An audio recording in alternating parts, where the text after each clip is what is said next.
Hello everybody and welcome to Hoard of the Dragon Queen, Dungeons & Dragons 5th edition. I am your illustrious game master, and we have with us Kaylee, Doug, Allie, and Kevin. Doug and Allie do run a podcast RPG for you and me, so make sure to check them out. Like, follow, subscribe, blah blah blah. And would anyone like to give me a recap from yesterday, or from 2 weeks ago? Don't everybody speak at once. I can go off of some of mine. So session number 9, we started with a tavern brawl between us and the Dragon Daggers. Is it Dragon's Daggers or Dragon Daggers? Dragon Daggers. Each one of them has a little dragon tooth dagger. Gotcha. Okay. So the Dragon Daggers had come in during one of our victory celebrations to be a little huffy that they had not got the glory we did, so a fight broke out in spectacular fashion. There was a lot of flying around the room magically, falling in and out of ponds, frogs flying through the room, glowing magic going off. There's some frog eating. And then some guards came, and I think we both humiliated them and won over the crowd. So when the guards came, they were on our side and took the daggers away to prison. Goodbye.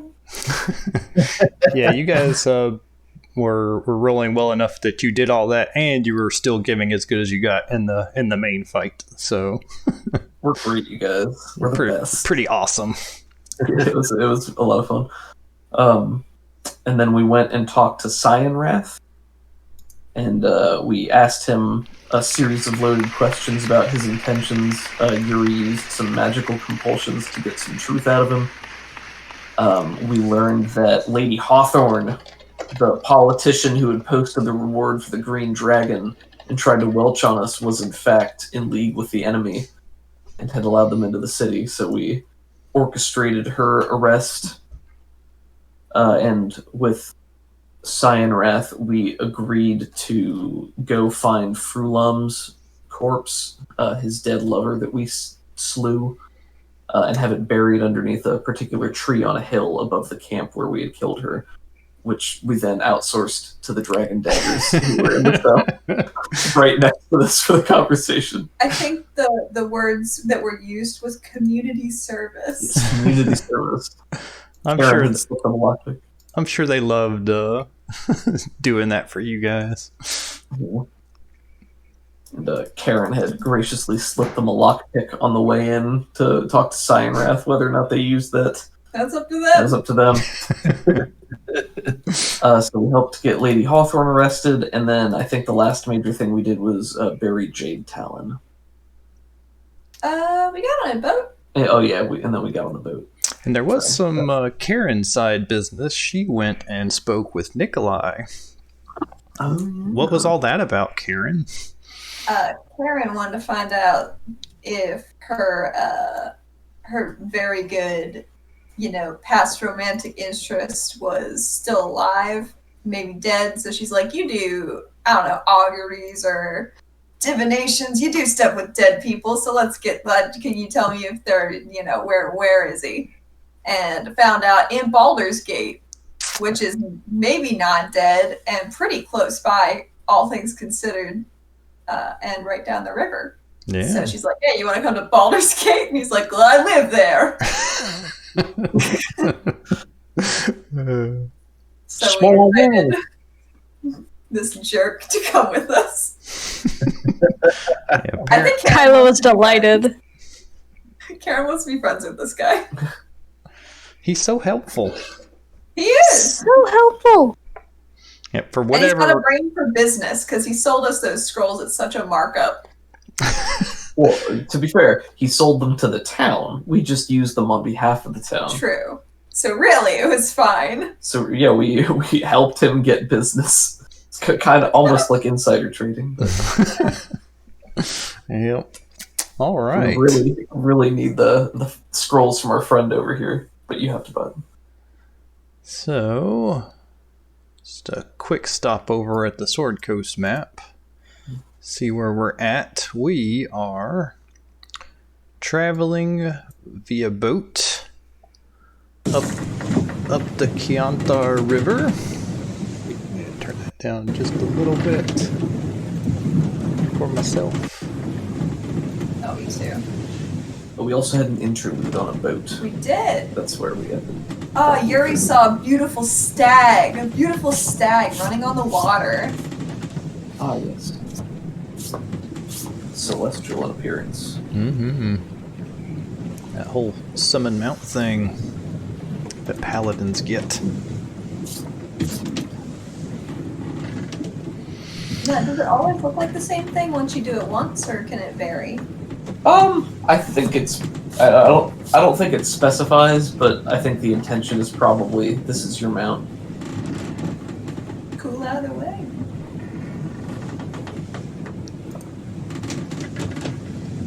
Cool. Let me open up my notes again. All right. So we are aboard the Maristraza. After you've been on the boat now for a few days, so you've just learned a little bit more about its history. It used to be a prison transport, but it's been converted over to the main prisoner holds have been converted over to cargo and passenger quarters. I don't think anyone snuck down into the bowels of the ship where they said you weren't allowed to go. Not yet. And yeah, Captain Torben, he's just super quiet and barely says anything.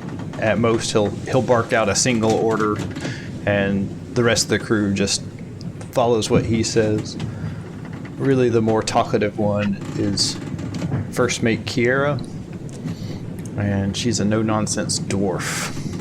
Let's head over to just the riverboat for a little theme. So the travel's pretty peaceful. Every once in a while you'll pass another ship. Each night you weigh anchor near one of the shores. And as you're traveling, you find yourself approaching Scornabel. That's it's also known as the Caravan City. And you just see a whole bunch of caravans that are just parked around this town that has some permanent structures. Excuse me. And there's just countless wagons and merchants. They're set up on the borders. And it being summer, the population is about 6 to 8 times the normal level. So there's just a lot of traffic in and out. Probably the ship would stop for just a small resupply, unloading some cargo, dropping off some passengers, picking up some more. And then you'll be moving on your way. Was there anything you wanted to do in this little side town? I didn't have anything planned. Karen does not want to get off the boat because she has been here as well. Turns out, tents and caravans are wildly easy to steal from. So what kind of bad things did Karen used to get into? Mostly petty theft, just to keep herself, afloat on the road and, in town and in her own home. That's fair. All right. Well, and you said Elturel was your home? Huh? You said Elturel is where you and Gulliver used to live?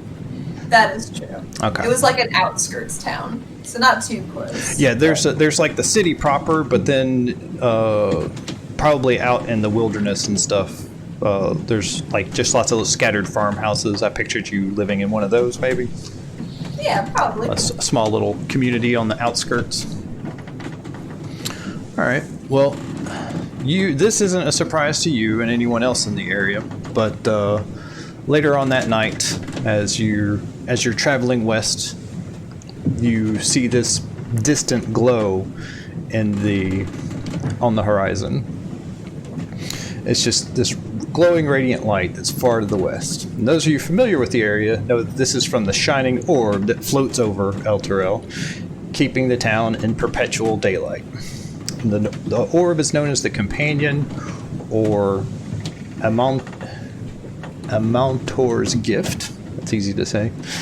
And during the next day of travel, a bright star slowly rises from the horizon as you get closer and closer to Elturel.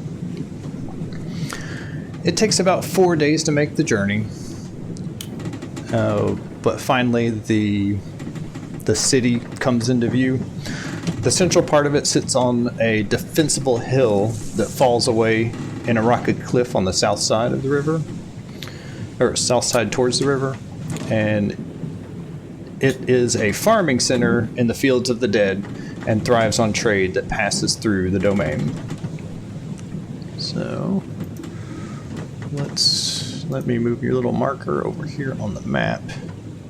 We are now in Elturel. Bloop. And then we will come to Elturel.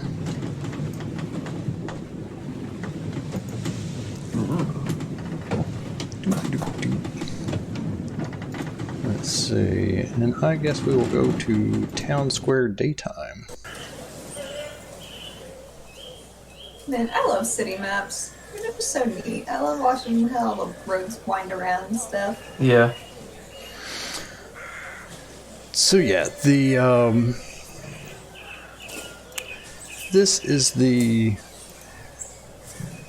map of Elturel. Over here is that huge main part of the city, that huge park that runs down the center of town, and the main part is up on that hill/plateau. You guys have pulled into the Dragon Eye docks. The Maristraza is there. They're planning on staying here for a day, just to do basic town stuff, resupply, get more crew, drop off passengers, that sort of stuff. So you have a day in this town, unless you want to commission them to stay longer. Your goal was to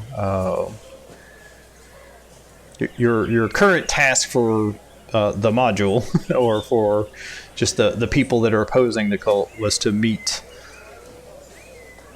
Leosin Erlanthar here at a pair of black antlers, and that's this little building right up here.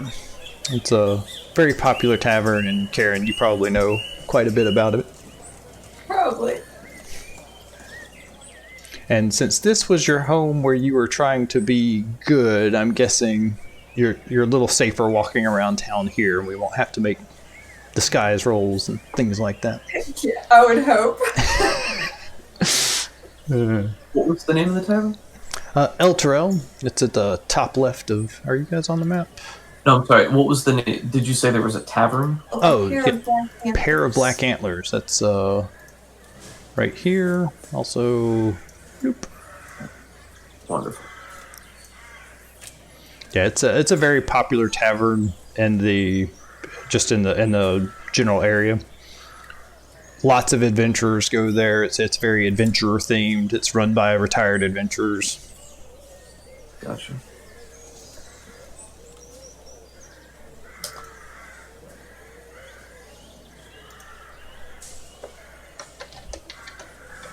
So the town is bustling. The Maristraza pulls into port.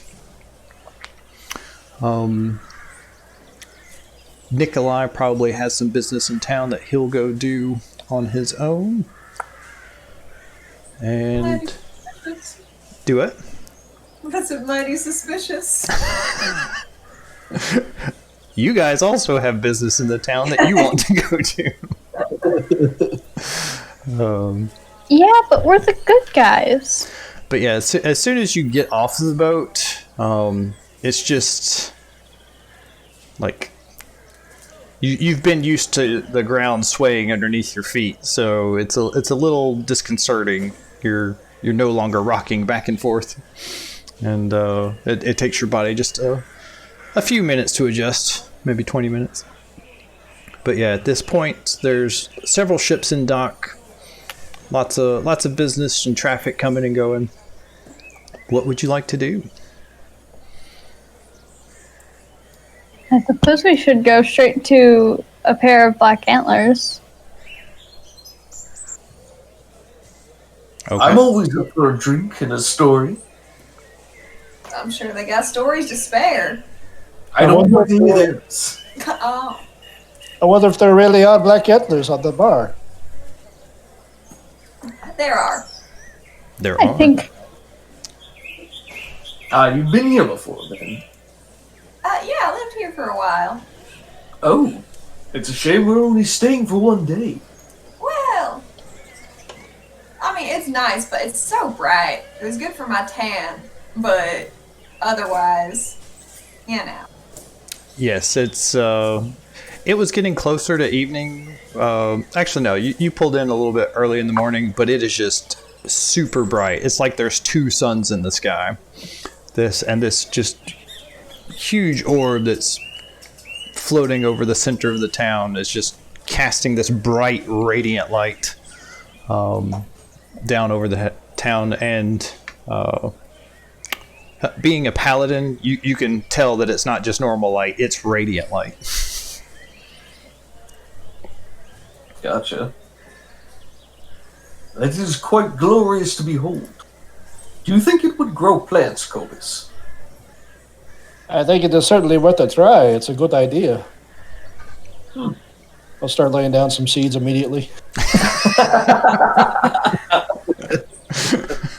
Some people are walking around you as you're like digging a little rut in this hard packed earth that's been stepped on countless times. I'm just kind of giving it a nod and smile to all the strangers walking by. And they're muttering under their breath. Not too loud since you're both like 6 foot and 7 foot tall lizards. Yeah, anybody that gives a passing mean glance at Cobus, Karen just squints at him. Some of them probably notice. It is divine sunlight. I don't see any reason it wouldn't make plants grow faster. Yeah. That makes sense to me. This is like the breadbasket of the surrounding area. This is a huge farming center for this part of the Sword Coast. Gotcha. It's also a booming, manufacturing town for sunproof curtains. It is. Yeah. Do you have you have history trained, don't you, Doug? I do, actually. Yeah, so the story goes, like, this town used to be infested with vampires and undead. And then after the town was kind of was oppressed by them. But one night this shining orb showed up and just completely irradiated any vampires that were outside at the time, and because it never went away, it's not really conducive to vampires to live here, so they left. Anyone that survived left, and it's been like that for a decade or so now, or maybe it's getting close to about 50 years now. And now there's like an order of paladins named after it, the Order of the Companion. There's pilgrims that come from all over to see this thing, and the sick come here and things like that. Gotcha. Very cool. Well, Yuri will be more than happy to relay any information he knows about this, because that sounds pretty epic, and he would align with that. So yeah, you're giving a history lesson while Cobus is planting some seeds, and Just in the middle of the street, loudly talking about the thing that everybody knows anything about. Tourists. Trying to seem smart as all these people are like, who's this idiot? So I'm going to be able to sell this guy a keychain. I posted something in the Dungeons and Dragons Discord, and I feel like this is probably what Kyla's pseudo dragons would be doing if they borrowed her cloak. Nice. 3 kobolds in a trench coat. Wonderful.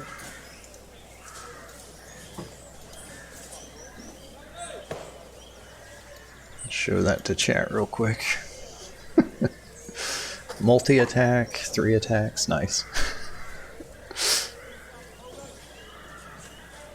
Yeah, a friend sent it to me a while back. Yeah, what are your pseudo dragons doing once you finally make it into town? Well, I'd say some of them are probably flapping around annoying people. Or might just be hanging around with the group. Probably since they're back on land, they'd just be doing some exploring in the docks, and Kyla keeps having to tell them, don't go there, don't steal that. Don't set the town on fire. That's... Yeah, so they're flitting around and checking different things out. But yeah, after you're confident that you've planted a few seeds here, you're ready to move on.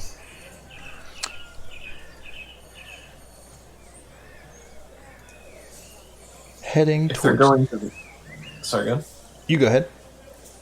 I was just going to say, if they're heading towards the tavern, then Yuri's just going to follow Karen wherever she leads them, because he's happy to have a drink and talk to people. We were supposed to meet the Harpers here, weren't we? Mm-hmm. Leosin Erlanthar is a member of the Yeah. Harpers. Are we meeting Leosin at the pair of black antlers? Is that where he said he'd be? Yes, ma'am. Wonderful. I'm just making sure I got my ducks in a row. Yep. Elturel also famous for their, baked duck. There is water here. Yeah. All right. Yeah, So Karen leads everybody to the pair of black antlers. sweet. Pointing out, that's a good shop. They make good bread. Don't go there. It's not bad, but they're just mean. That's quite an awkward name to say. Like, a pair of black antlers. We'll just head to a pair of black antlers, or the antlers. I see. On the outside there is a thick wooden sign that has a couple of antlers painted on it in black ink, and you open it up. It's about midday right now, so it's not super crowded. But when you get inside, where'd my notes go? You see that the ceiling is supported by these stone support pillars, and there's thick, low-hanging wood beams that are crossing back and forth. And the furniture is all mismatched. Looks like it's been looted from old castles and random spots. And attached to the wall are well-used weapons, battered shields, and ancient maps of various adventuring destinations. All the maps are covered in notes, corrections, some stuff scribbled out. There's some blood spatters on others. And it's kind of like an adventure thing, Cracker Barrel. You know how all that random stuff is just nailed to the wall? It's like that. Are weird. It's like that, but adventuring gear. And on the wall above the bar in the back is just this enormous rack of stag antlers that are at least 20 feet wide. Oh my gosh. Wow. Let's see. Yeah, it's not real crowded right now. There's not too many people. But you see people being served in these large battered pewter mugs. And yeah, you find yourself a seat. and somebody comes up to you and takes some drink orders. You don't see Leosin offhand. Karen will go up to the bar and ask about him. All right. Does the bartender remember you? Probably. If this is the best bar in town, they would have come here. Yeah, absolutely. I didn't make a name for the bartender. So he just says, Karen, you're a Devin! I'm excited. You say Devin? Yeah. Nice. His name is Devin. Devin! He comes around the bar and pats you on the back. Has to lean down, probably. How have you been? Oh, not too bad, going out, doing some adventuring. You'll have to tell us about that.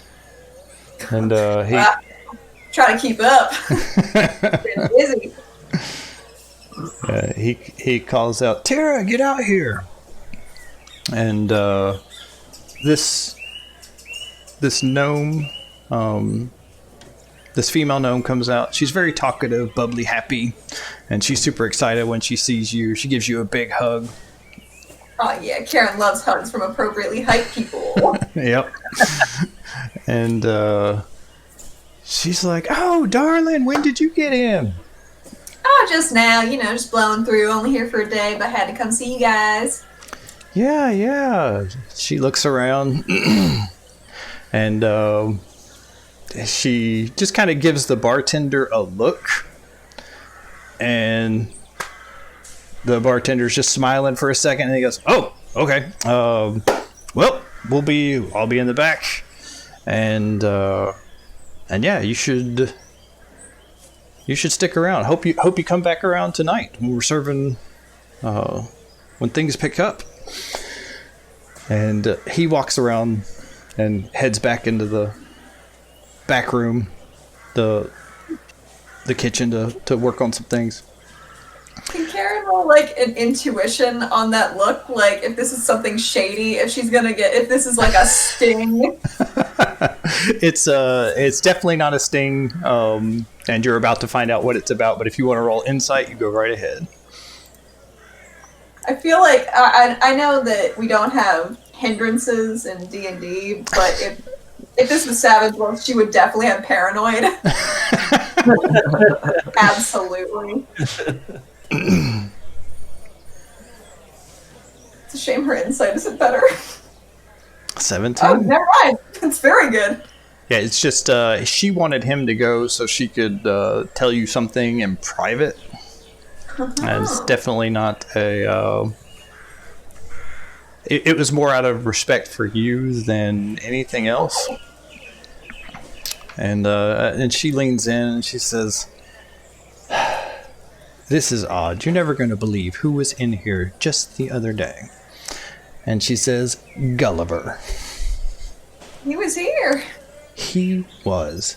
The nerve of that guy. He even had the gall to ask about you after what he did.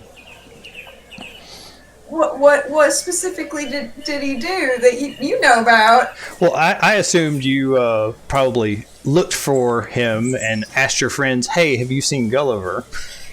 Yeah, that's fair. She probably wouldn't have told him. I think he'd been kidnapped or killed. Yeah, he just he like right now she's under the impression that he just left you, didn't say anything, and just abandoned you. So she doesn't like him. That's fair. And she said, what did he say? I spit in his food. Oh no. He said that if I saw you, that you should come and stop by the house. Like nothing was wrong. Like nothing was wrong? And... were you sure it was him? Like 100%? 100% it was him. He was here, let's see, about a week ago? About 2 weeks ago? Something like that. And oh, man. I guess he didn't say it like nothing was wrong. He did seem worried. He was with some other guys that they were just shady. I didn't like them. Didn't like the look of them. Oh, they have any like pins on them or anything shaped like little fists? No, they were just dressed kind of normal like. Nothing too fancy. Out of character. I'm pretty sure this is a trap. This sounds like a trap. Well, if it is a trap, she doesn't know it's a trap. Oh yeah, Karen believes this lady's on the up and up. You said her name was Tara? Yeah, Tyra. Tyra. Tyra. Tyra Sandfoot. Aw. And I was saying she doesn't think it's a trap. Tyra doesn't think it's a trap. Yeah, he was talking all sad, like he missed you and other things, but I didn't buy it. Well, the nerve of that guy, I swear. She says, trying to And cope with this. she gives you another hug. I had half a mind not to even tell you, dear, but I figure you deserve to know. She gives you another hug. I appreciate it. I mean, I was going to go to the house anyway, see if anything been left there, see how gross and overgrown it is. Yeah, well, if I can do anything for you, don't hesitate to ask. Oh, we were supposed to meet someone here. Leosin She doesn't remember. Allie does. It's Erlanthar, but Leosin?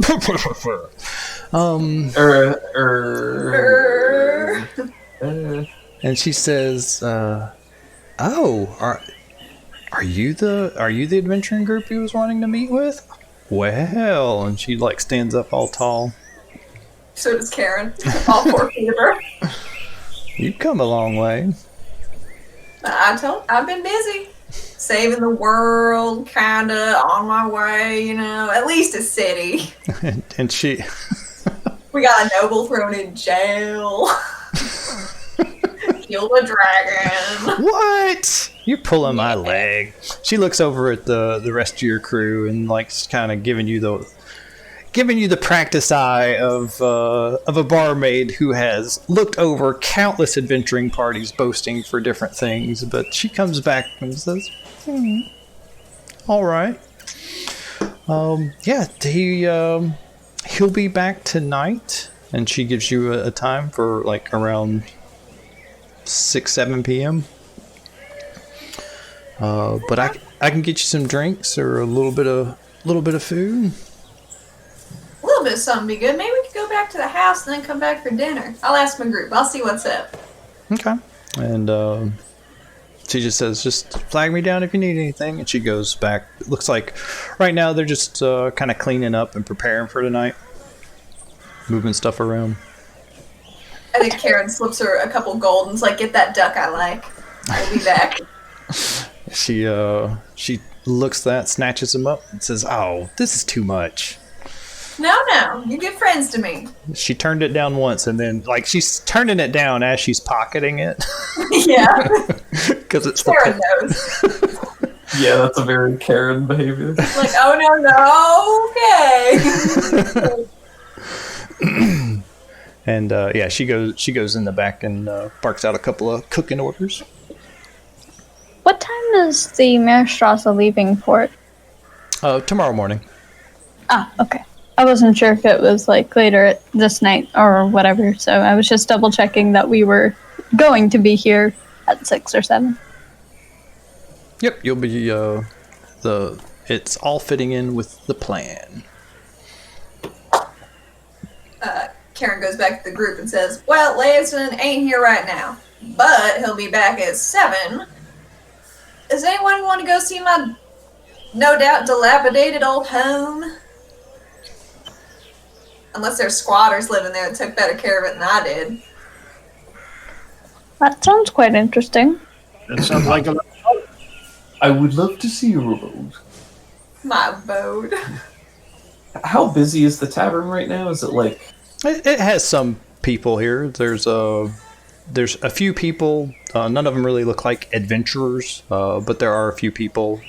Definitely some of the sailors from the Meerstrasse have come in here, so business has started to pick up a little bit. but not super crowded.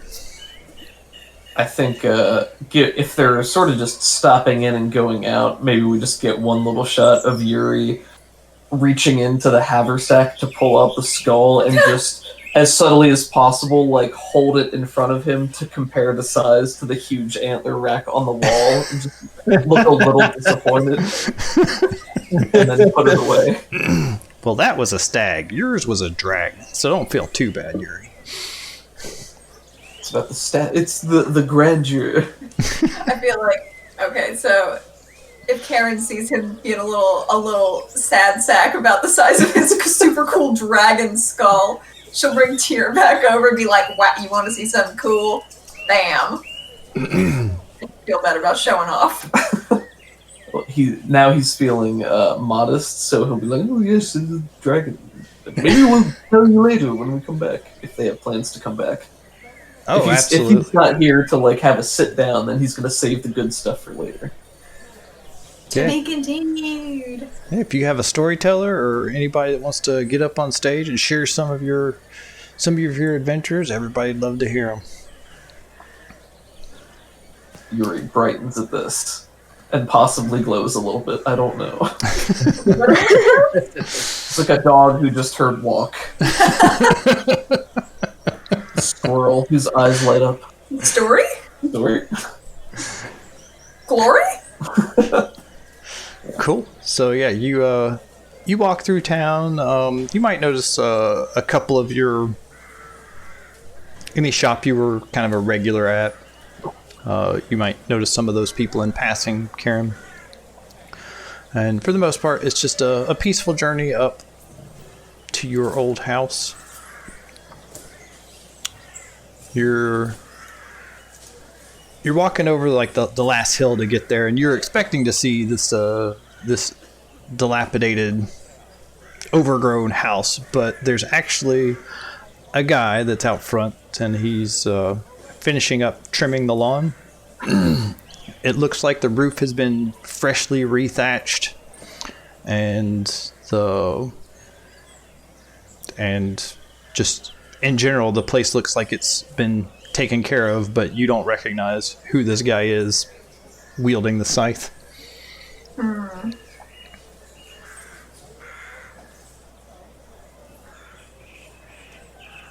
guess Karen goes up to him.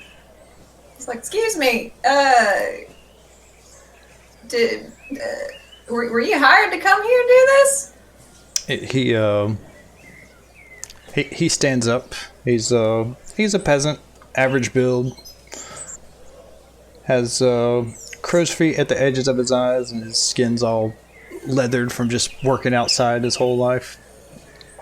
He stands up and leans on his scythe. He's a little bit not out of breath, but he's just a little bit winded, and he's got a thin sheen of sweat over his head. He says, "Well, wouldn't just be doing it for free, no, would I? Who are you?" Oh, I didn't know if you lived here or anything. No, I live over there. And he looks at the rest of your group and kind of takes a step back. Who are you? Oh, sorry, I used to live here. My name's Karen. Hello. He's looking over the rest of the group, and but then you say Karen, and he looks back down at you and says, "Okay, yeah. Yeah, Gulliver said you might show up." You know Gully? Yeah. Yeah, he's the one that hired me. Oh, good. Where is he? Hey, he had to travel. He was going to, where did he say? I don't remember. Wasn't important. But if you remembered really hard, could you? And she slips him a gold. What are some? Maybe his eyes light up and he takes the gold. What are some towns near here? Are you asking Allie or Karen? Karen would know. Allie does not. Karen's asking, or he's asking Karen. So yeah, you mentioned Scornabel and Baldur's Gate and other things, and as soon as you say Baldur's Gate, he snaps his fingers. That's the one. He was heading to Baldur's Gate. That sounds like a mistake, she says. Yeah, I ain't got much care for city folk. I did prefer living out here. It was nice. But thank you for fixing this place up. This is very kind of you. They with you? He points to the... Yeah, they're there with me. Don't even worry about them. Alright, he visibly relaxes. Okay. Alright. Apparently a wagon's passing by. That was cool. I love that. Did it go like from left to right for you guys too? Yep. Yeah. Stereo. Looks like it's heading out of Love it. town. Awesome. He goes, alright, well, I was just finishing up here. Did you eat yet? I could eat, even though she already did. Alright, I'll tell well, you come on to my house if you want to. Karen's suspicious. She's gonna go inside first. So you just walk away? No, she extracts herself from the conversation with like, oh, I'll be right back. Alright. It's like, well, just let me know. And he collects up the rest of the grass that he had recently cut, bales it up, and throws it on his shoulder and starts walking off. I half expected him to have like a pack of goats with him. To A- eat the grass. Afternoon, and he starts walking quite a ways. Like the houses out here really far spread apart.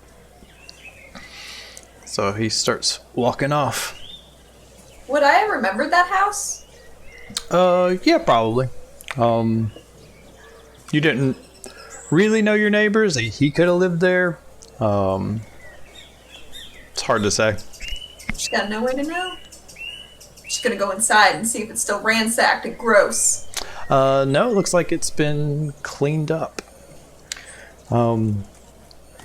Probably the first thing that you do is you had this loose stone in one of the walls, one of the internal walls, that you and Gulliver knew about. It's a hide key. Yeah, it's a little hiding spot inside. After you see like the place has been cleaned up, it looks like it's missing some of the furniture, but overall things are still here. The bed's there, but there's not like bedding. But yeah, you head to the little hidey hole and you find a note. Oh my god. Her hands are shaking. Her little halfling hands. I will add this to Allie. You can share that if you want to. Or if you want Doug to read it in Gulliver's voice, that's cool too. Oh, would you do that? Do you want me to do that? Yeah, I'll that's do that. fun. Alright, let me see here. Alright, well, if everyone's gonna see it, I'll do that, and then I will show to players. Excuse me.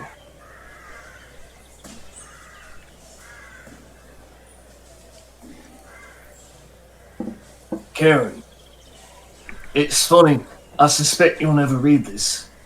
You obviously found the first note I left for you, so why am I even bothering? I guess you deserve a goodbye. I'm sorry I left in such a hurry. If there'd been more time, maybe I could have explained. I hope you will come to understand that I did what I did. I did it all for you, to provide the life that you deserve. I'm earning plenty of coin now. My only wish is that you were here by my side, so we could enjoy this time together. I may never know if I made the best choice, but when the time came, I did what I thought right. Tomorrow is a hope, never a promise. Remember when you used to tell me that? I was hoping you'd be here when I came back, but I guess you made your decision. If by chance you do find this note, I'll be headed to Baldur's Gate before traveling somewhere north of Waterdeep. I can't say more, but if all goes well, I should return in a year. To what, I can't say, and somehow I still dare to hope it will be to your embrace. Wherever you are, I wish you well. With deepest love, Gulliver. Karen can't read. Oh my god! After all that. Oh my gosh, we had this amazing build-up of like this dramatic and awesome voice from Doug, and then just Such amazing payoff. Doug, Allie, you both get inspiration. We just see her like holding this note and getting so frustrated. She's like, I got some vowels, but I got nothing. I need help. I see Gulliver's name. God, that's so funny.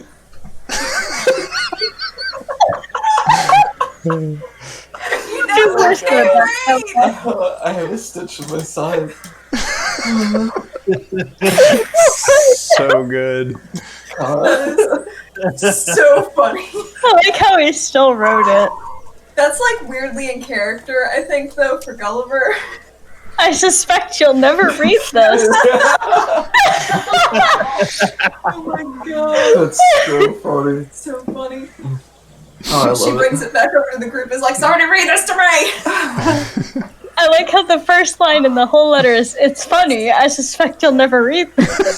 That really works. Don't know if you heard me over the cackling laughter. Doug and Allie get an inspiration. Oh, shit. Thank you.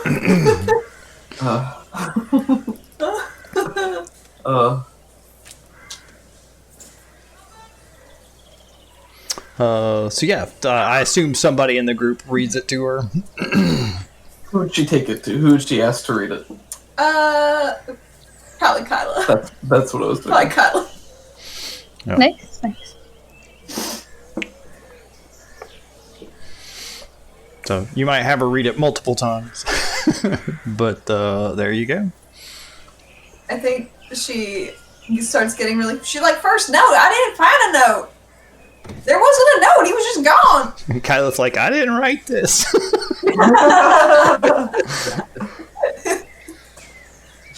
Pulling her by the robes. Yeah, when you got here, Karen, the place was ransacked and your hidey hole was ransacked as well.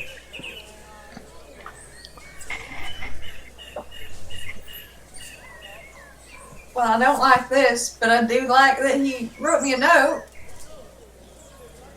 So that's something.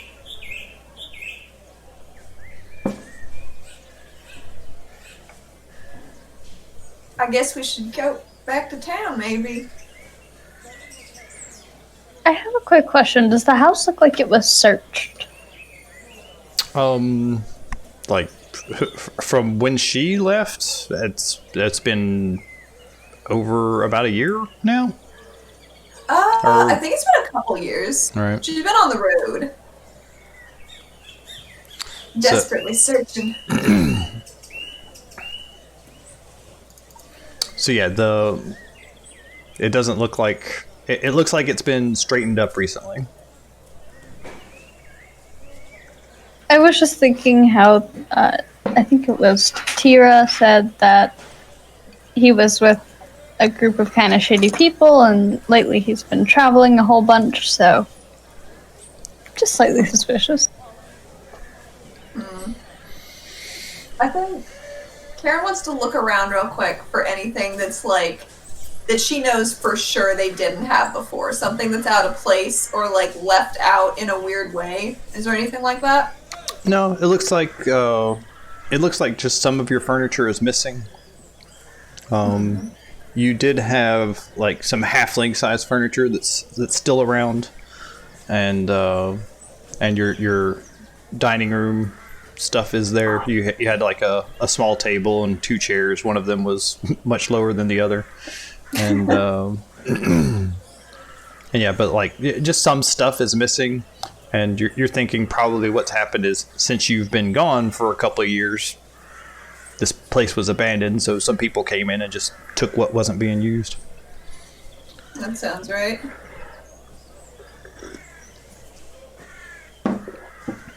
She really doesn't have anything here that she needs, but it's nice to see it in some kind of order.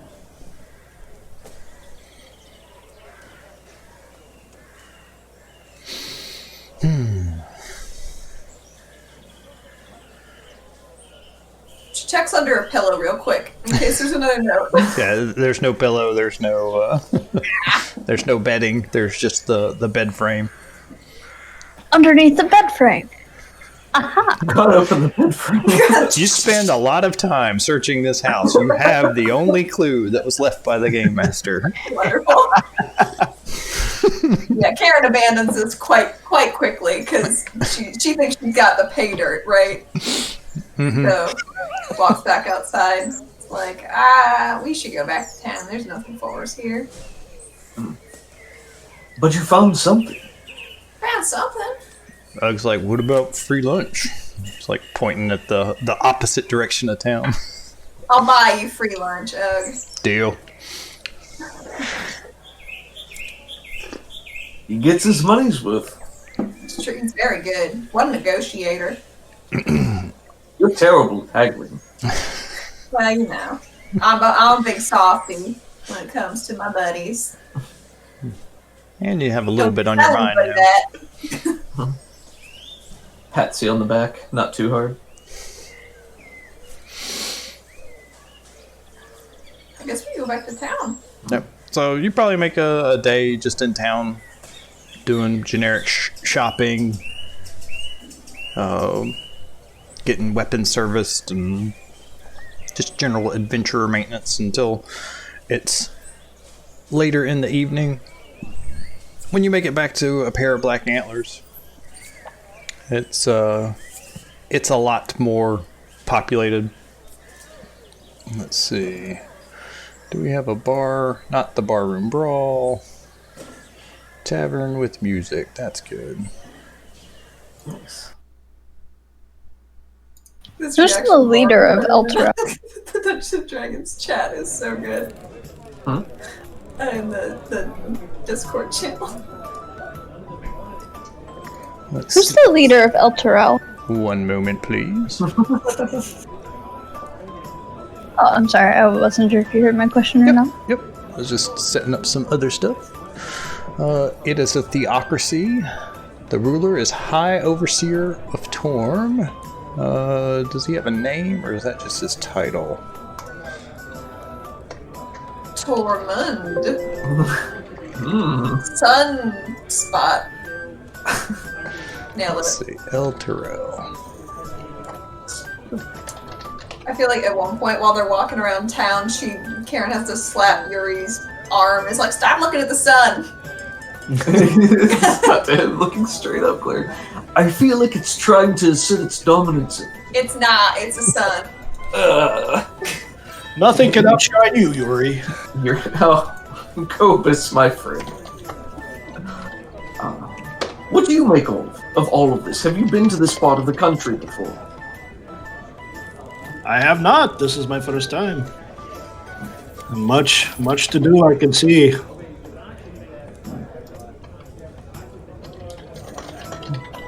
Is it warmer than your homeland? Oh, no, where I come from, it is very muggy, very hot, very sticky. You know, it's a swamp. It's just a typical swamp. This is actually, well, it has the stench of city life here, but, you know, I try not to hold that against anyone. True enough. Very kind of you. Do you prefer the climate, or do you like it muggier? Oh, yes, I do. I like it very muggy. I like to be able to see the moisture in the air, if you know. Fresh. Does wonders for my scales. Yuri rubs his eyes to use a point of lay on hands to fix any eye damage he may have sustained.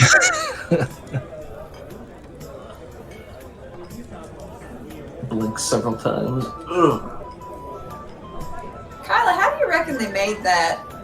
I mean, I know it's like a gift from wherever, but like, how do you make something like that?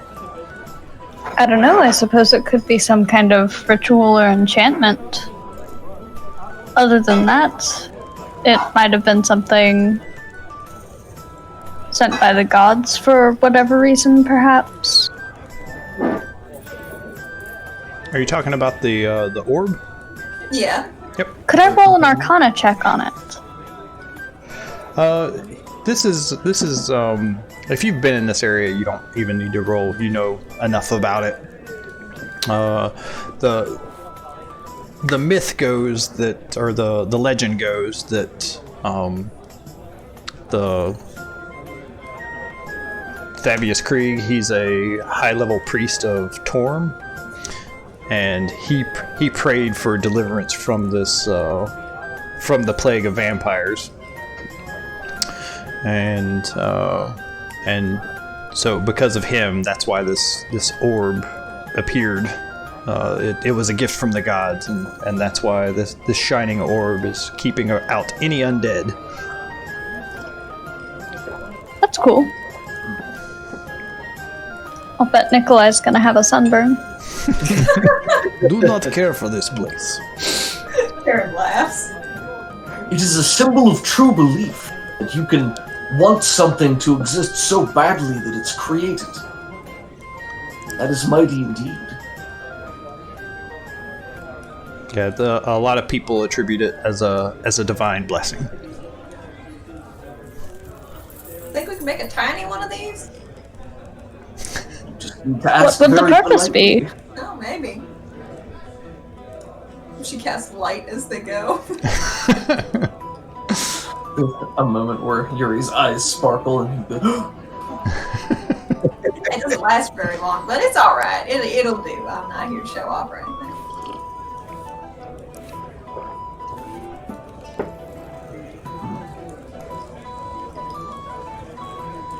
Kylo, where was the tower? Was that near Baldur's Gate? Yes, there. You mean Nikolai's tower? Yes, that one. Yes, that was, I believe, southeast of Baldur's Gate. Oh, I suppose near he's town. sitting... Oh, sorry, go ahead. Oh, no, I was... Yeah, it's not within the walls of the city. It's on the outskirts, and it's not that it's southeast. It's just it's near Baldur's Gate. It's not in the walled portion of Baldur's Gate, but Oh, okay. it's just nearby.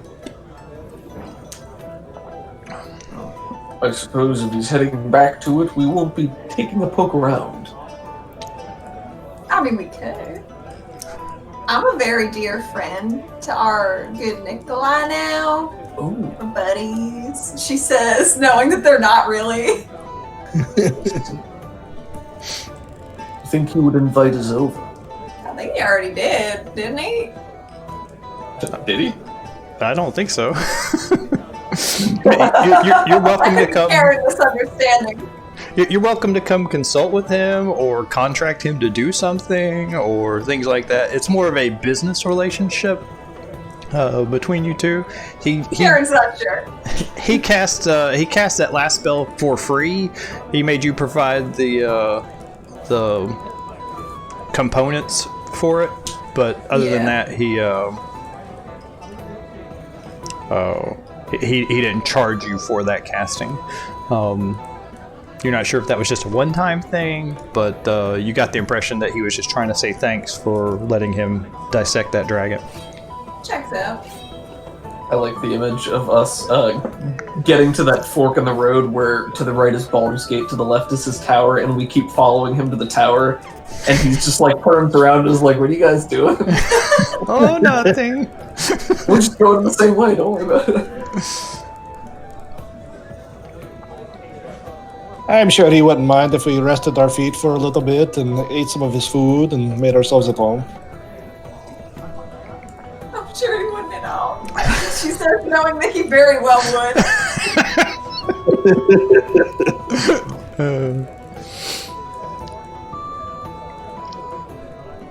But yeah, you're all sitting around this very comfortable and just mismatched furnitured tavern. You're hearing the tales of some local adventuring group and what they've done. Pales in comparison to what you've recently done.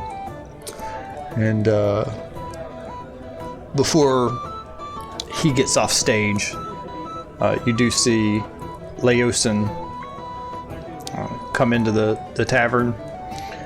He makes eye contact with you and comes over to your table.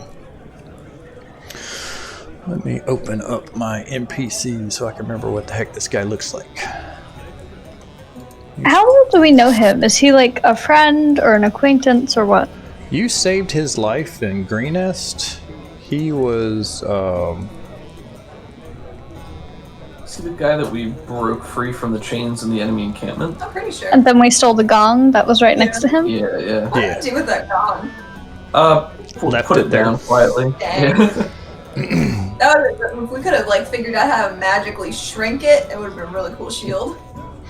It would have also been a finely decent-sized plate for Ugg.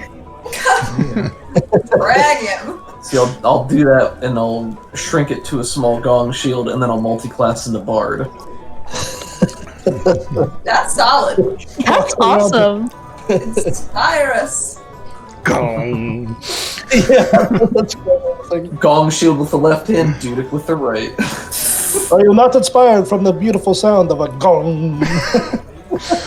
So, Leosin Erlanthar, he's a half-elf monk. You were supposed to seek him out in Greenest. He wasn't there. He had gotten captured by the cult during the raid. You rescued him from the Dragon Hatchery / Bandit Camp spot, and then met with him again in what was it?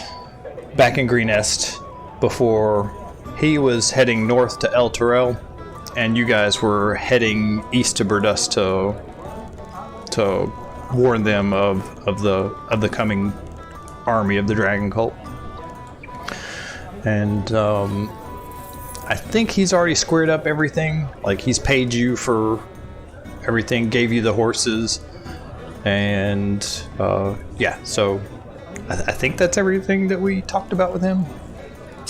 Was he the one that we gave the eggs to? Who did we give the eggs to? You were gonna give them to Emerald him, Enclave. but then you just Kyla called an audible and said, maybe we'll give them to the Emerald Enclave. Gotcha. Okay, I can remember.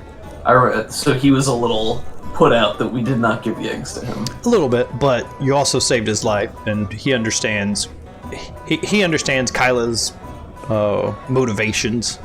Gotcha. But he would have preferred them in the Harpers. But it's not like he's angry with you. He's just a little disappointed.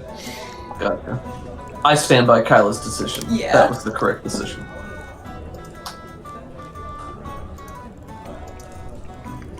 Cool. So on the session NPCs, under useful link sessions NPCs, he's on page 2, I think. I didn't resort this for what was appropriate.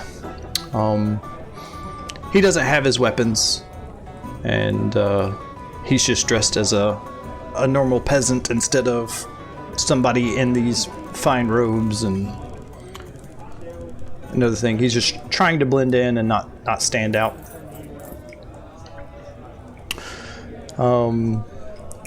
But he approaches your table and he says, I'm so happy you've made it.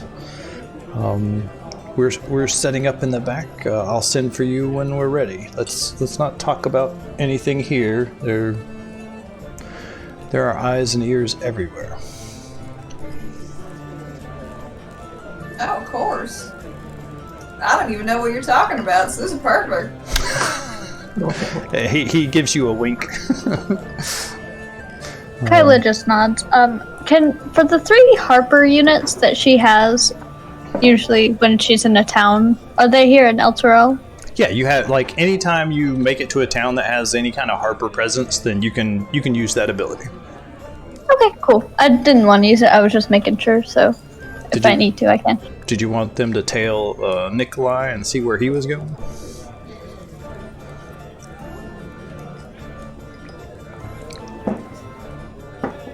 Tempting. That's tough.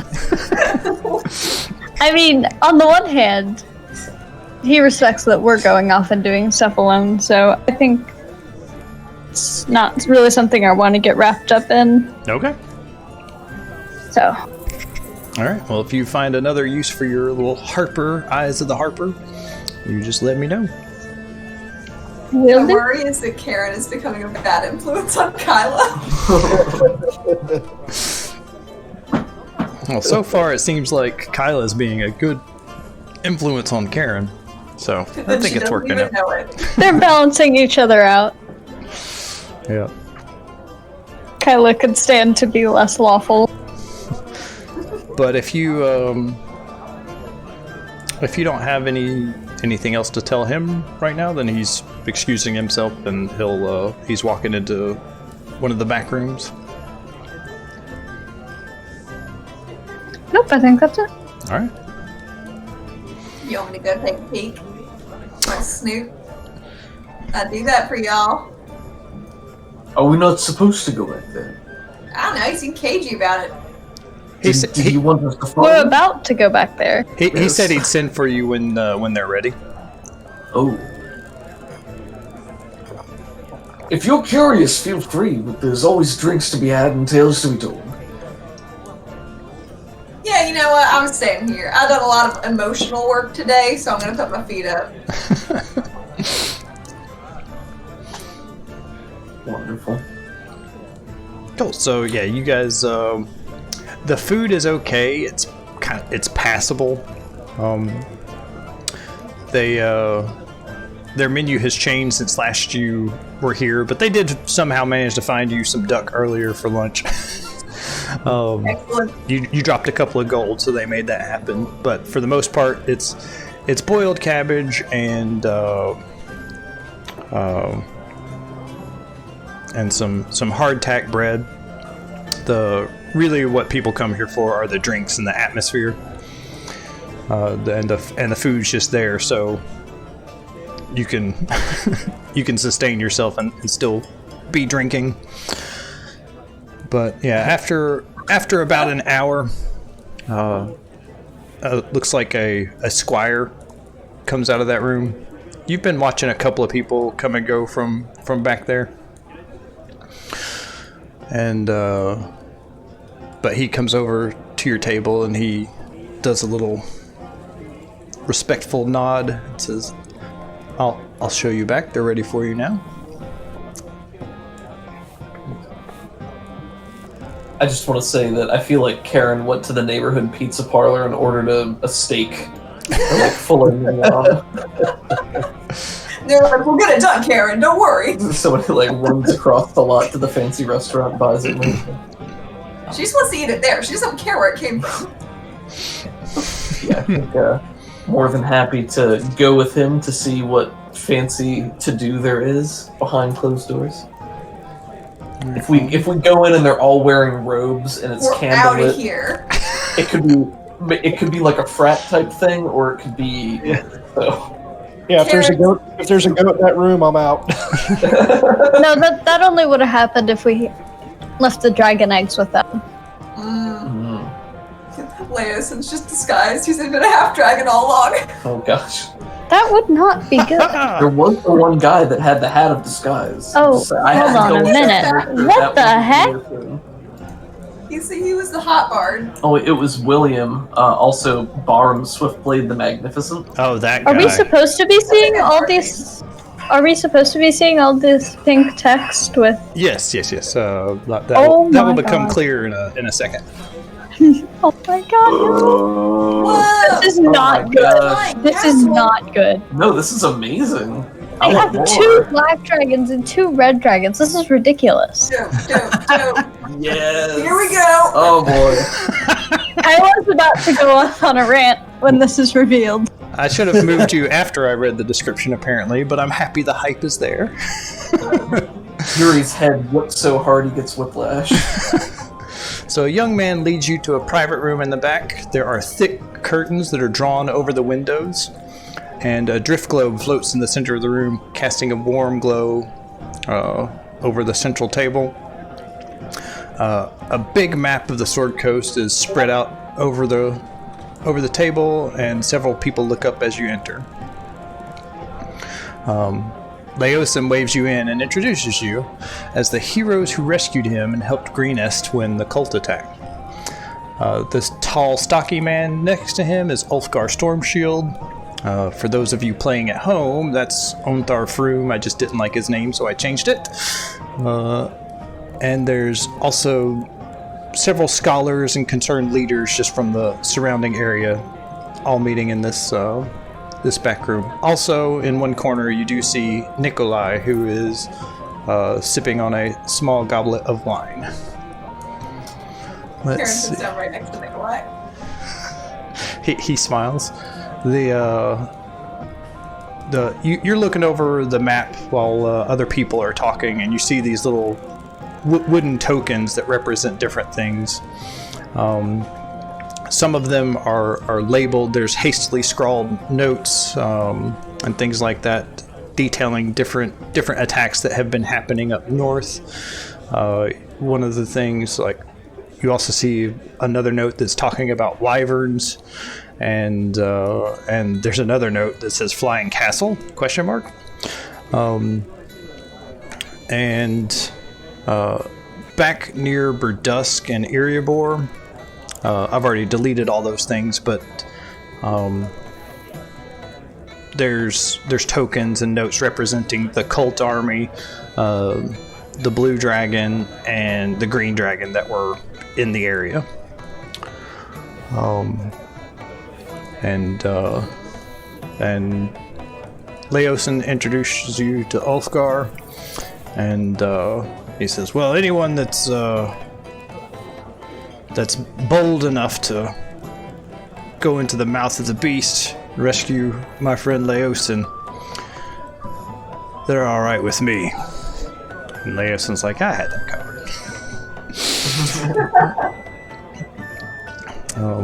But yeah, he says, we're just talking about what's been going on. The cult has been, as you can see, very active in the north and now in the south, and we're starting to organize a resistance. A lot of these disparate locations have been attacked, and but we believe it's all part of a bigger whole, and we're trying to figure out what it's all about. Out of character, are we aware that the tokens represent dragons? Yeah. Like there's little, just like very simple, crudely cut things that signify like this is an enemy, and then underneath it are the words written wyverns or white dragon on like a note, and basically the little crappy miniature sits on top of the thing.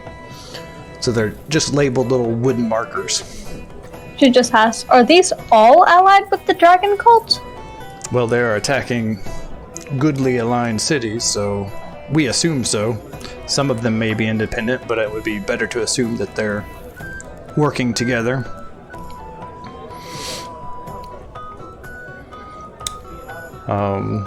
Somebody in the back says, "Tell her about the flying castle." We've heard rumors, but they are unsubstantiated by official sources. Just hearsay from peasants. I wouldn't put too much stock into it, but we wrote it down. And like he gives a withering glance to that guy back there. Is it possible that there's a dragon so large it appears to be a castle? Oh no. Well, if so, I believe that's beyond anyone in this room's ability to deal with it. Let's hope not. Hopefully it was a drunk peasant just looking up in the sky and seeing a castle-shaped cloud. There's a nervous chuckle from the room. That would be quite a good base for dragons to gather. Yes, it would. It would. And hopefully it's nothing, but we'll just have to see. We have people looking into it. But much of this information is out of date. Some of these attacks happened months ago, some weeks. We've received information, and he kind of does this hand wave via magic from people loyal to us, and we're starting to get together a picture of what's going on.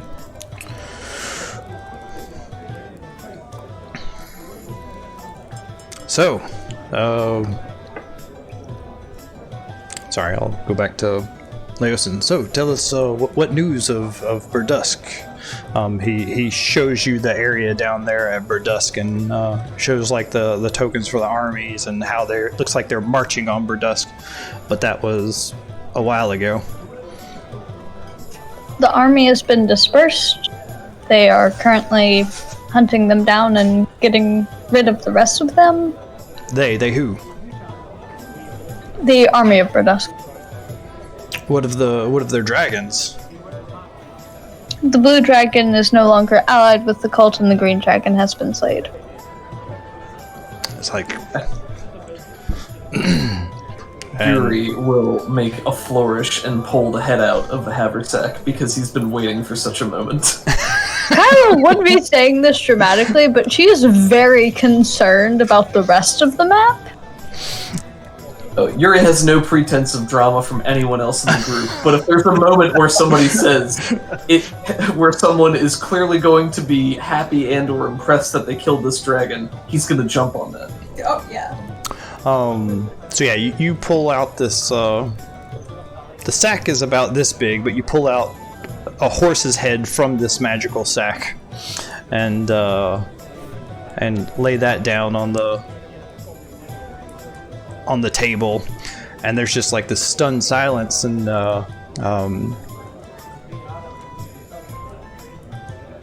Leosin just stands up tall and nods at Kyla. I told you they were worthy. And then like just the room erupts in cheers, and people come up and pat you on the back, and while this cheering and just attaboy stuff is going on, Leosin's trying to get the details, and as he's learning, he's taking these tokens off, and now the southeast looks kind of clear of dragon Cult of the Dragon activity. Ulfgar slaps you heartily on the back. Well done, lad. Was that me? Yeah. Sorry. Yeah, he lets out a throaty chuckle and shakes his head, does one of those forearm grips, and rides the wave of attention and mirth that these people are pleased with the deeds they brought to the table. He says, "Oh, just doing our duties." And they go through the checklist of the leadership that was down there. They ask about Frulam Mundoth.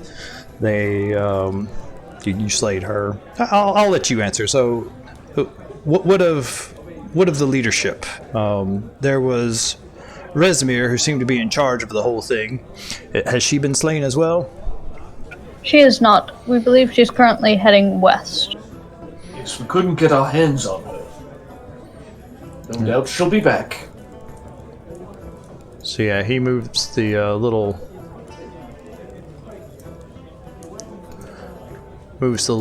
token for Rezmir off to the left. And what about Frulam Mundoth? And Frulam was killed, and Cyanrath is in a prison in Burdusk. Excellent. Looks over to Ugg to make him put forth the halberd. And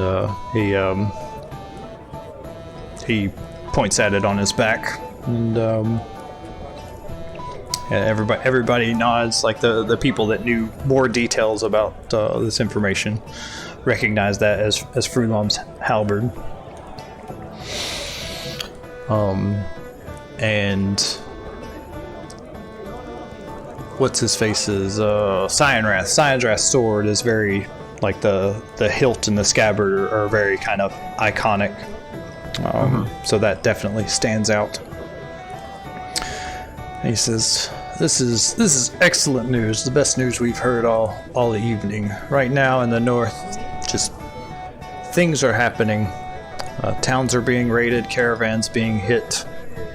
It's they're planning something big. Originally, I don't know how much of this you know, but so he goes into some of the backstory of the cult. The cult was more interested in raising up undead dragons as Dracoliches, but recently there have been a lot more living dragons that have been participating in the cult activities.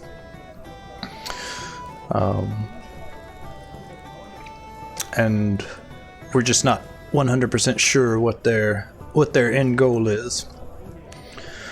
Right now, we have some spies and people traveling from Scornabel. They're part of some of the wealth that they've stolen from the Greenfields has been traveling north from Scornabel up the Sword Coast, and more are coming this way. We were hoping that you might be able to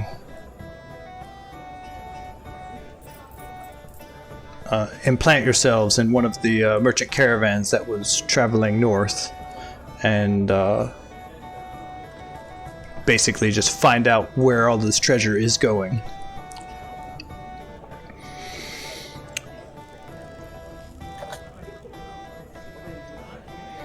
I believe. So, out of character, what he wants us to do is basically disguise ourselves as members of the cult, get inside their caravan, act like we're supposed to be there, and then just find out information and stuff? Not inside the actual caravan. Don't disguise yourself as cultists. That is something you could do, but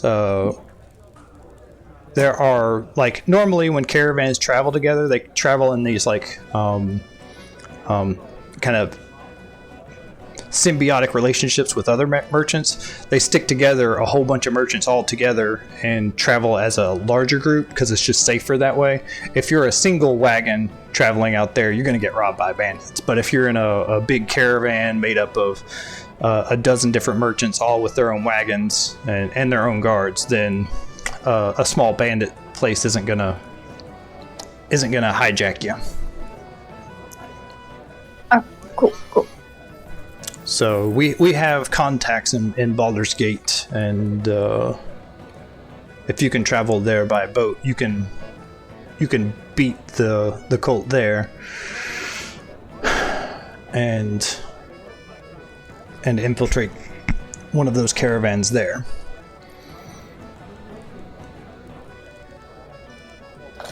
I suppose that's doable. What's being done? Be pointing north. Sorry, what did you say?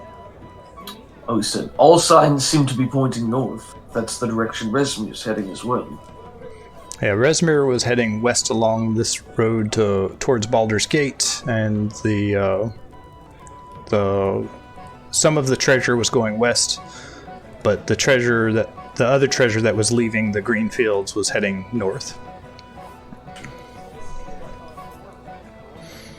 So northbound would be heading through the Fields of the Dead up Coastway through the Troll Claws. Yep. Like that mountain range. Yep. And up the Tradeway. What's currently being done about the dragons in the north? Do we have anybody up there? Yeah, like this is a huge map. There are adventurers dealing with stuff. There are Harper agents. There are lots of different factions, all kind of independently dealing with stuff. There hasn't been like a consolidated effort to join forces to oppose the cult's activities, but the cult is starting to get braver and move things around, and just do more and more things. So it feels like something big is on the horizon.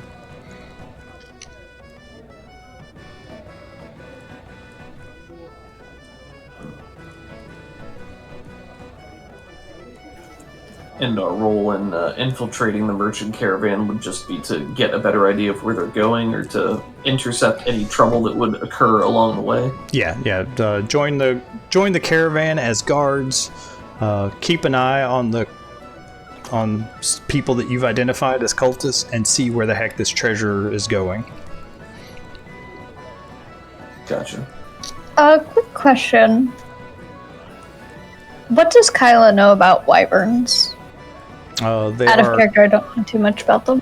they're cousins of dragons. They typically don't have separate arms. Their arms are built into their wings, and they have a poisonous stinger attack. Cool.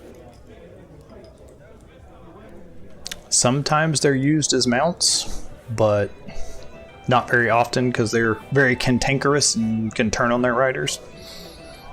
Sometimes dragons are used as mounts. Yeah, that's more of a dragon's giving you a lift.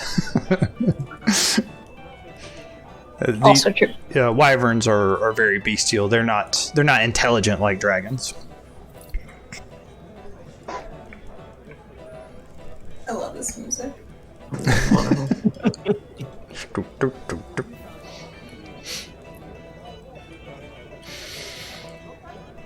Okay, what do we know about the black dragon and the green dragon that are here in the south? And she points to the high moor. He let's see. Where did that happen? It's the ones in the south. It looks like most of these dragons are in the young to adult range, and these are no exceptions.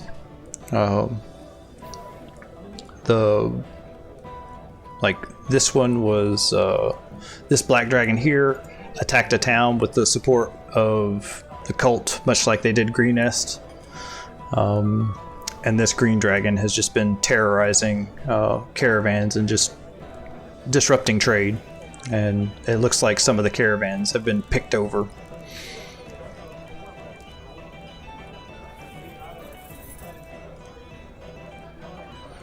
And this happened, the report of these happened about a month ago. About a month ago, okay.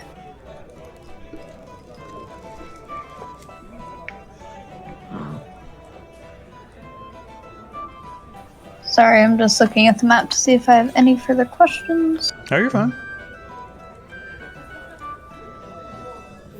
What do we know about Dragonspear as a town?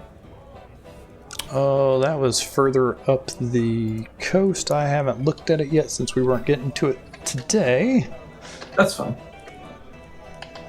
I'm just fishing for information about areas that we'll encounter in the near future, like the Fields of the Dead. Is there a story behind the name there?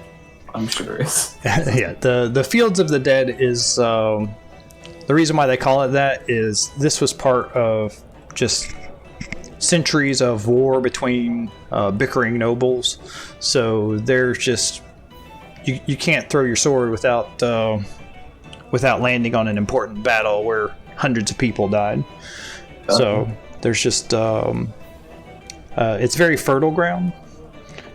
But it's named the Fields of the Dead basically because all the people that have died over the years fighting for these different lords and nobles. Gotcha.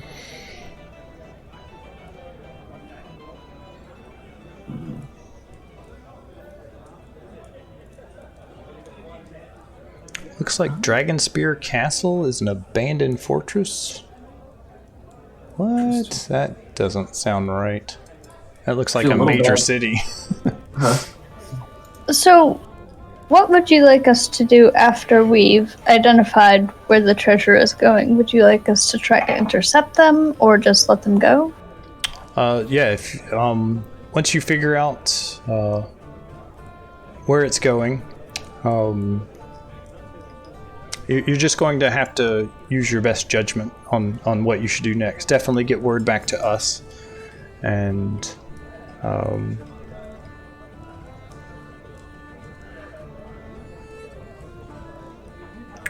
let's see, what does he want you to do?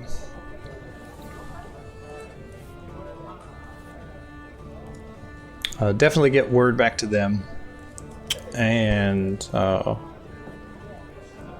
after it reaches its destination, if you can disrupt anything that's going on, do so. If it's too dangerous, pull out. As far as we know, they don't have any significant leadership with them right now. I would consider Rezmir significant leadership. Oh wait. Oh, are we talking about the one going west or the one going north? I thought we were talking about the one going north. You're going. There's one that's going to Baldur's Gate, and they suspect it's going to head north as well. Oh, so that's the one we're going with? Yep. Okay, Yeah, sorry. Disregard that then. Yeah, they split off to the north and west back in Scornabel, but we're following west, which will then probably head north here. So there's like a separate caravan heading up the north, and maybe they'll converge in Dragonspear? Yeah, Rezmir is definitely significant leadership. I was just talking about the other people who didn't. They didn't have anybody worthy of a token. Did we know, is this a specific organization that we're talking to right now with Leosin and all them? Leosin represents the Harpers, and the Ulfgar Storm Shield represents the Order of the Gauntlet. There's probably also a representative of the Lord's Alliance, but not enough to have an NPC name and portrait. Gotcha. So this is just like a loose coalition of several factions, right? Yeah. This is in this room are basically some leaders, some merchants, some scholars that have all just kind of been in the general area, and they're talking about, hey, this is serious. They were hoping to deal with what was going on in the south, but stuff's moving up north, and they're just relaying that information down here. Gotcha. But yeah, after you guys told them, yeah, this southern stuff's all taken care of, they're ordering drinks now, and having fun. It looks like if we head north, the green and the black dragon will be our most immediate threats. Well, these are like dozens of miles. Where's the scale on this thing? It's pretty far away. Yeah, those are days and days away from the road. Hopefully, you won't have to deal with them. Almost 600 miles. Well, further, I mean, from Baldur's Gate, it is. But we have... Just thinking, if they're intercepting caravans don't frequently travel off-road, so... Well, this is a very non-detailed map. Like, this place is so huge that it doesn't have every single little city on there. So yeah, on this 280-mile stretch of road, there's smaller towns and little halfway houses and small little merchants along the way. Same with the high moor here. And oh yeah, because there was like Go there ahead, was Doug. wind. Oh, sorry. I was just saying there could be stuff in between that they just don't have reports of yet, especially if the enemy is on the move. Things are changing. Yes, and hopefully the dragons won't be attacking their own caravans. But I wouldn't put it past them, though. It's a false flag operation. Misdirection. I know most of them wouldn't, but it depends on the circumstance.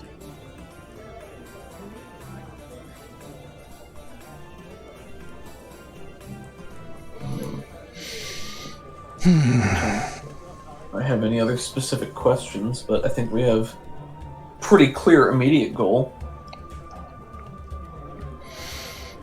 Yeah, but Balder. Oh, What can you tell us about the Order of the Gauntlet? I don't think we've really seen them so far, have we? Not really. They're in the faction. It might be in the faction info. Let's see. I know they were listed there. It didn't seem to give like an overview of what they actually represented, though.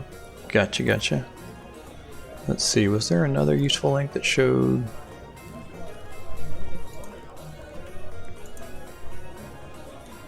Alright, the faction guide. The Order of the Gauntlet is composed of faithful and vigilant seekers of justice who protect others from the depredations of evildoers. The organization is honorable, vigilant, and zealous. Clerics, monks, and paladins of good and awful, and often lawful good, alignments are commonly drawn to the Order of the Gauntlet. Goals: be armed and vigilant against evil, identify evil threats such as secretive power groups and inherently evil creatures, enforce justice, enact retribution against evil actions, do not strike preemptively, and there you go. Yuri was on board with most of that until do not strike preemptively. Ooh, that's gonna hang up. Well, yeah, Yuri's a little faster and looser with certain things than others are, I think. Yeah, if you wanted anybody to join this faction, you could. But as you start getting higher and higher in rank in one of them, then that's kind of going to be your main one, and the other one you'll just be a lower ranked member. Like an affiliated representative. Yeah.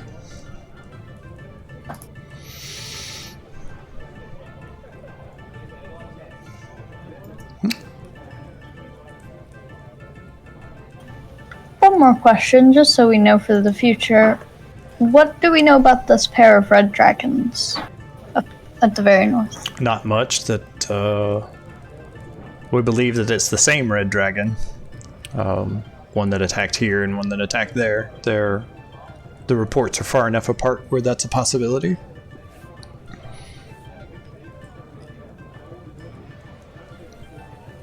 But reports are spotty at best, and basically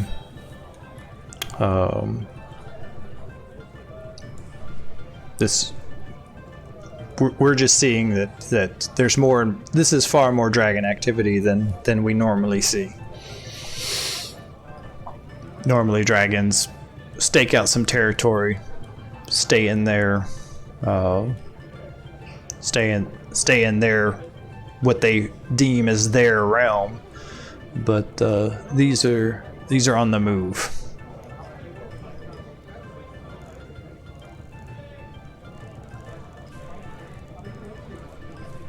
Sorry, I can't be more helpful. No, that's quite alright. All of this information is good to know. What do we know about Rezmir? Let's see. She is a black half dragon. Our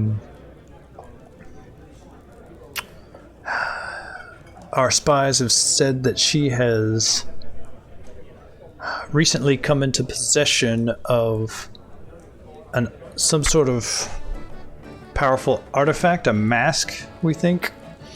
And you guys had seen her actually wear this mask when she was giving her speech.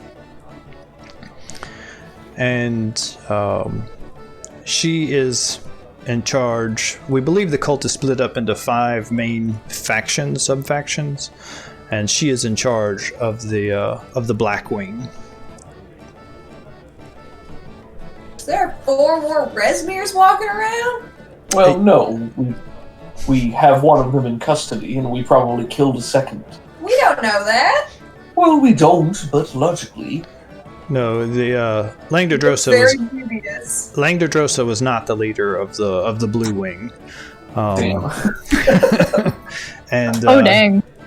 yes, we suspect there is someone at that level in each of the 5 colored factions.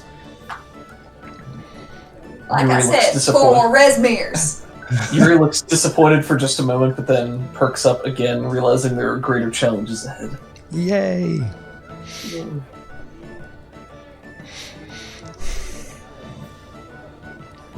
Do you have any idea of where the different groups are behaving or moving?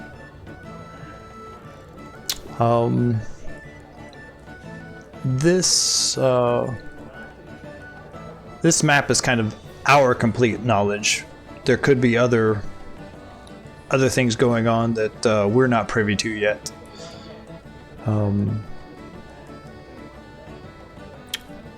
So no, I'm not.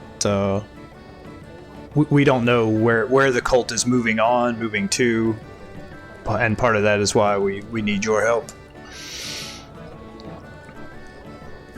Understood. It just seems kind of chaotic and random at this point. And perhaps they're still in the early stages of organization, and we can disrupt them more easily. Here's hoping, and he raises. Disarray. Says Karen, the buzzkill from her chair. What'd you say? Or maybe they're just so in disarray. That could be. Nikolai nods at you sagely. Karen's gonna be invited over. Do we know anything about this artifact Resmir has obtained, where it came from, what it does? We believe that it influences black dragons in some way, or dragon kind. We're not 100% sure. We have scholars planning to research that, and he looks over at Nikolai. He raises his goblet. Yuri wants to ask if Nikolai can be trusted, but he doesn't want to ask that right now. Do you want Ugg to ask it? If Ugg wants to ask, he's certainly welcome to, but Yuri has slightly more tact, I think. Yeah, Ugg is just kind of on cruise control most of the time until combat shows up. Nice. So he's not in it for the deep thinking or the wondering. So. Yeah, maybe at some point when there's a break in the formal conversation and things. Yeah, you can definitely get some private time with these guys, no problem. Yeah, I think given that Leosin is, they saved him, so he has a stake in being honest and taking their word for something, I'll pull him aside and just say, how much do we know about this Nikolai? Is he trustworthy? Does he have a history with you? Can you vouch for him? He says he's a wizard, he's a known dragon scholar. Other than that, I can't really say for sure whether we can trust him or not. We don't believe he's working with the cult. You said the cult was raising spooky dead dragons? They used to be, but no longer. It seems now their focus is more on the living. How long ago was that focus on the dead ones? Centuries ago. Before Nikolai's time. That's what they want us to think. Yeah. Wait. Okay, what, is Nikolai an elf? Nope, he's a human. Oh, nah. Drat. Unless he's necromanced himself. Dun, dun, dun. He's been a Necromancerception. Yeah, I mean, so realistically, aside from Nikolai's use of necromancy, he hasn't done anything to, make us not trust him, Except right? for a raven familiar. Well, there is a raven familiar. There is a raven familiar. Multiple wizards could have had different ravens. As a meta thing, Yuri wouldn't have put this together anyway, but I mean, he was honest in his dealings, he did what he said he was going to do, he might not have gone out his way to help us, but so Yuri isn't trying to, flip the table over onto him out of hand. He just wants to get a bigger picture. And he says, well, necromancy is definitely one of the dark arts, but I have to judge him on his actions. Also, we've had Harpers look into his background, and haven't seen anything that makes us not want to do business with him.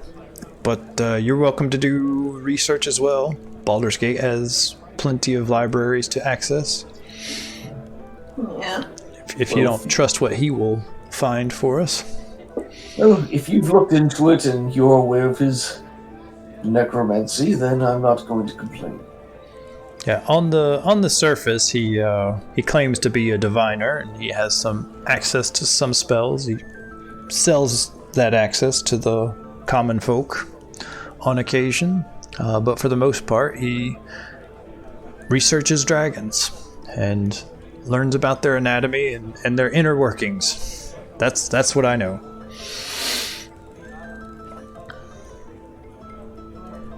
I apologize in advance for any random clicking. My cat is flopping around in the sun right next to my mouse.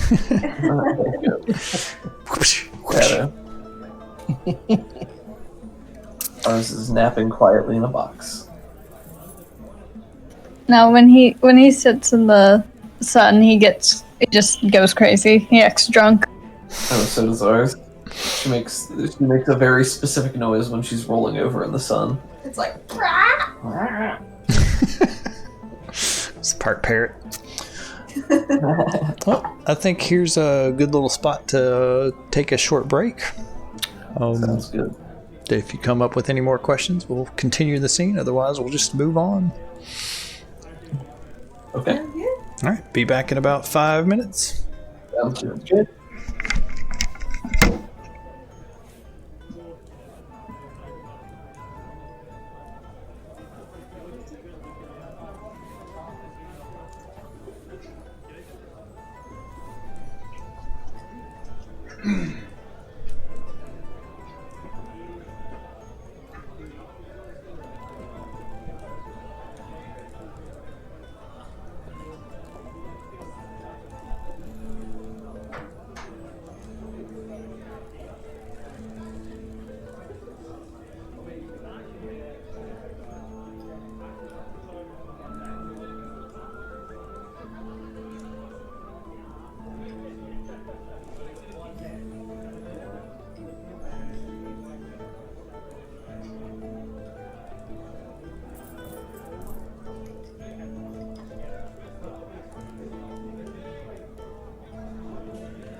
I are back.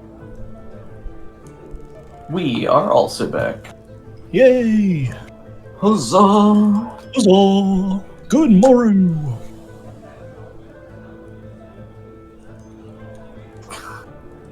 Megamind just gets me. Yeah. It's a good movie. I return. Welcome That back. will be along shortly. Welcome, welcome. I'm so excited for this campaign to be about hopping all over this map and going to find different dragons. Heck yeah! I'm all about that. So many trophies to be had. But the real trophy was the friendship we made along the way. Honestly. We get to put all of the trophies in our summer home. There you go. That's a good idea. If Kyle's cool with it. And someday we'll be high All right, enough I'm level that Nikolai will be our personal teleport butler. Yeah. We'll have a little bell. Nikolai. There we go. My speakers were down. We need a stone of sending to be able to cast sending only to him at any time. Nikolai, please pick us up. Nikolai. Talking about when we're like level 20 and Nikolai will be our personal teleport butler. Nice. Hey, buddy. I didn't sign a contract. You up? Because we need to be. If you wanted to do get a stone of sending from the Harpers or the Lord's Alliance or anybody like that, you could probably do that. Is that actually a thing? I just put an item and a spell together. I thought it was. It sounded legit to me. Okay. Little cell phone for you. I mean, that could be something really useful for RP purposes. I wasn't even thinking about that as a serious suggestion, but... Sending stones were magical items that allowed remote communication over any distance, even across different planes. Wow. God. Nice. It's a cell phone. Yep. Interdimensional cell phone. Oh Well, man, I've only got and- one bar. I thought this was a hotspot. Have you it's tried called- moving out from under the Elturel second sun? I think it's called a tavern. Yeah, let me think about that. I haven't read too far ahead in the module, so I don't know if like a cell phone would like completely derail the entire campaign. Yeah, okay, that was not a serious suggestion. I was just goofing around. Cool, But cool. as far as party funds, we have. Let's see here.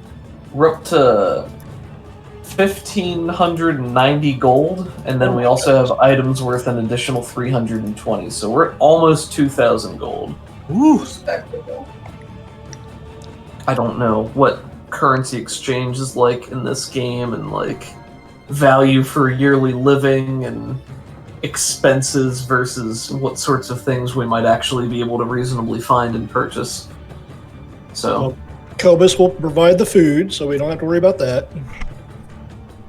Unless you guys want meat. Karen wouldn't mind with some meat. I think Yuri will be appreciative of any food that you give. Actually, that's a perfect segue to a conversation I wanted to have earlier but forgot about. If that's a sidebar we can do. Sure. At some point during all of this, do we mind if I change the battle music here? Oh yeah. Well, no, because we're about to ice Nikolai in front of everybody. Screw that guy. Yuri will at some point turn to Cobus and say, I've been wondering, does being a giant toad make you hungrier? Well, to be fair, I'm kind of always hungry. But I suppose it does. But it may have some relation to why I enjoy small insects to eat. Do you think any of that is an after effect of becoming a toad so much more? I honestly haven't thought too much about it. It could. It very could. And so when you are a toad, you can eat more food. You're bigger, so you can eat more of it. Oh, that how most it works? certainly. Most certainly. Do you ever transform just so you can eat more? I haven't tried that either. That's a great idea. Let's do it now. Feed the stone! How long does your shapeshift last? Is it forever or? No, Is there it's a time half limit? my level. Yeah, it's half my level. So let's see. I am level 5, so it'd be 2 hours right now. My goodness. It's a long time. That was something that Doug was curious about as well, so I thought I'd pass that along to my character. We should find the local buffet and see how this goes. No druids. All you can eat except druids and halflings. I'll put you up against Ugg and see who comes out on top. That Drew, that guy eats like a horse. Well, since the frog can put an entire person in their gullet, my money's on the frog. The rage of Ugg burns through calories at such a rate. He's like a Flash, right? He has to constantly eat. That's all. I wanted to have that moment of COVID. Cool. So yeah, I don't think we're attacking Nikolai. You mentioned his raven familiar. His raven would have been there with him, and probably would have been picking at some of the bread that they brought back for you. He'll break off a piece and let it nibble on it on the table that's nearby. Did you have anything else to speak about back here? Kyle has a question for Nikolai, but I was thinking it could probably wait until the boat. Okay. Yeah, that's a good idea. Yeah. Yuri's only other item of business would be to just, make sure that he gets in some quality tale-telling time. That's not something I feel like I wanna or need to play through, but that's his constant MO as everyone. Yep. So yeah, he. One thing that probably Leosin would bring up is like, if you're wanting to infiltrate this caravan, try to keep a low profile. Don't go around telling people about how you've helped thwart the cult of the dragon. Because that might lead to some difficult conversations if you do have cultists in your caravan, which hopefully you will.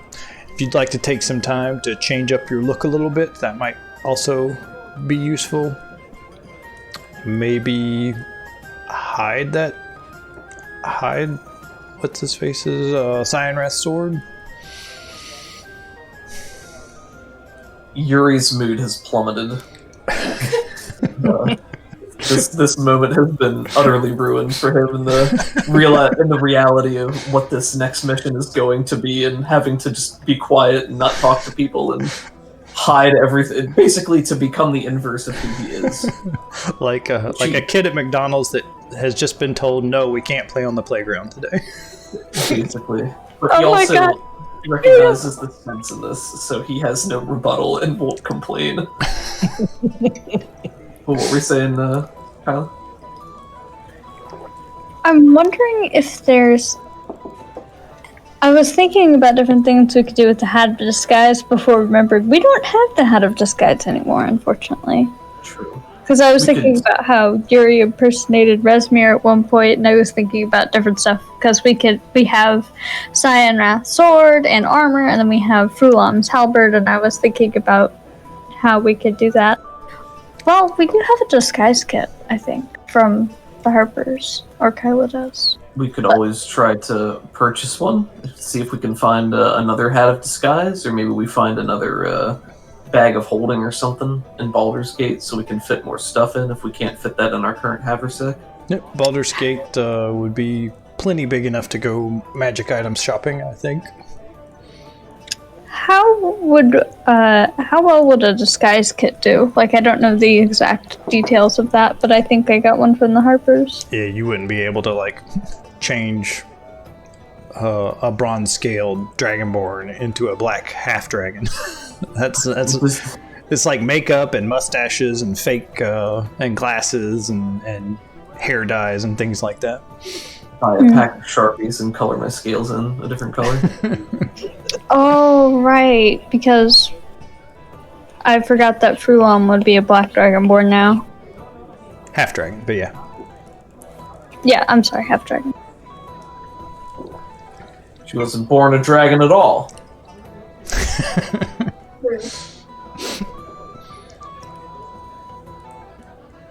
All right, well, the rest of you're allowed to talk about your deeds back here, and people are happy to hear them. But out in the common room, it's other people's time to shine. Is there anything else you wanted to do in Elturel? I don't think so. Not for me. I think we're good to go. We're here for the night, and I think we had all the major stuff we had to. Cool. You probably you find an inn somewhere in town, or you can sleep on the ship itself. Either way. And the next morning, which one did you do? Did you like go stay at an inn or go stay at on the boat. on the I boat? think. I was thinking on the boat, yeah. Yeah. Are you sure you don't want to squat at Nikolai's place? I think that's at our destination. Yeah, it is. That would be against the point. I think Yuri has come to, if the boat has hammocks for sleeping, I think he's found that he very much enjoys hammocks. Hammocks are cool. When I was designing some stuff about Kylo's backstory, one of the things was actually she slept in a hammock because, more room for bookshelves and all that. Nice. You want to see it? Just telling Lori something real quick.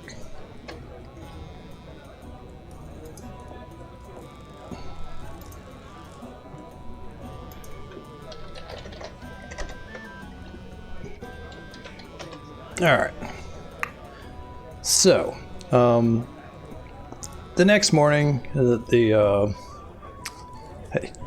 first of all, you stayed in the tavern. It was nighttime when you went in there, but it's still as bright as daylight.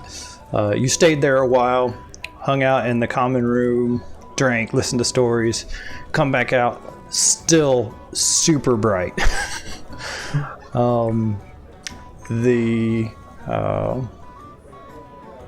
It's the middle of the night, but there's still that just bright shining orb in the high in the sky, and it's very disconcerting. Takes you a little while to get to sleep, but you finally do. And you wake up to sounds of the sailors like loading and unloading cargo and other dock business. Some ships are leaving now and going upstream, some are going downstream. But then you hear just frantically, all together, Shadow and Scorch and Storm all are screaming, Kyla, wake up, this is important, wake up! Oh my, what? Oh, God, good morning. What? They fly down into the through the cargo hatch in the center of the ship, and are they start banging on your door. It takes you a little while to get untangled from the hammock. You're thinking we're under attack or something, but you're not hearing any other kind of alarms or bells or anything, so you're not quite sure what's going on. What happened? You're rubbing the sleep out of your eyes, and they have a somebody you don't recognize. This older woman who's a little bit heavy set. She looks a little bit confused, but she has this large loaf of honeyed bread. You can see the sticky honey just draped all over it, and there's this thick candle that's lodged into the top of it, and Scorch flies over and lights up the candle, and they say, "Happy birthday! Happy birthday!" Oh, Oh my goodness! I love that they knew that. Even though it's out of character, I love that they knew that. Oh, is it your birthday? Tomorrow is, yeah. Oh, happy birthday. Birthday. So the scene comes to you courtesy of Miss Lori. But yeah, the woman puts the plate down on the table, and she says, these three things came to me and paid me a gold to make this for you. Apparently it's your birthday. Happy birthday. That is so awesome! And They paid for open treasure! Oh my god.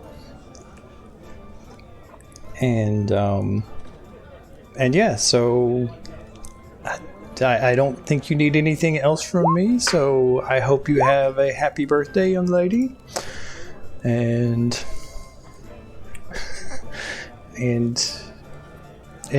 please enjoy.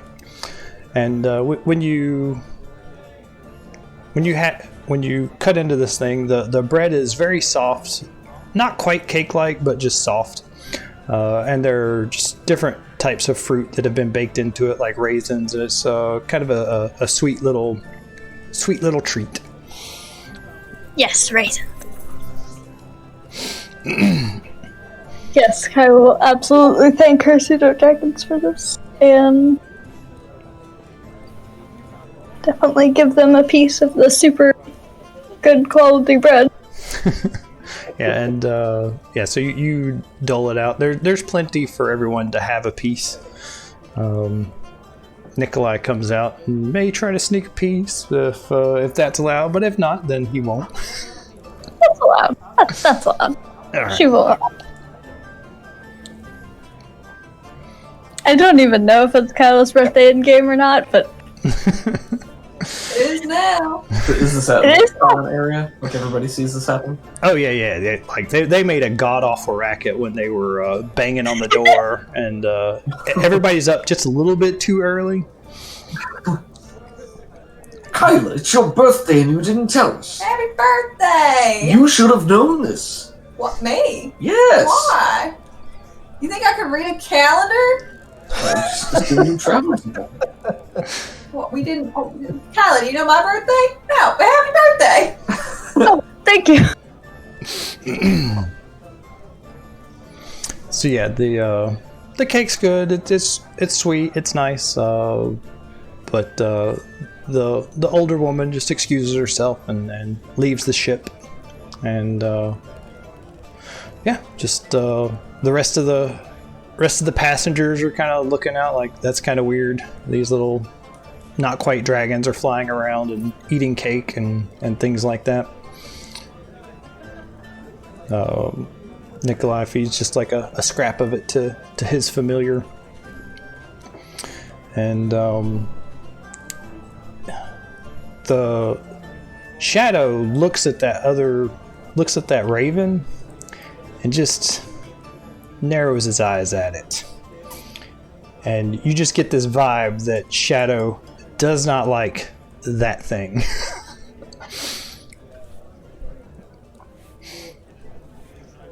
Yeah, I was about to ask what the familiars' relationships with each other were. Are you asking out here in public? Oh, no. I was just Okay. gonna ask the dungeon master about it, but Okay. Yeah, from what you can gather, there's some sort of animosity between the two of them. Ah, yes, they're the same color, so obviously he's trying to impersonate Shadow. Mm-hmm. Take treasure from him. That was awesome. But the fact that the pseudo-dragon spent money for it was so wholesome. That's so sweet. It was. Well, When she was maybe. like, these 3 things came and found me. I thought it was going to be like, and threatened me. Here's your cake. Did Bye. not leave me alone. Kyla, wake up! It's important. Oh my god! You have their treasure, so they didn't use your gold, but they used some gold from somewhere.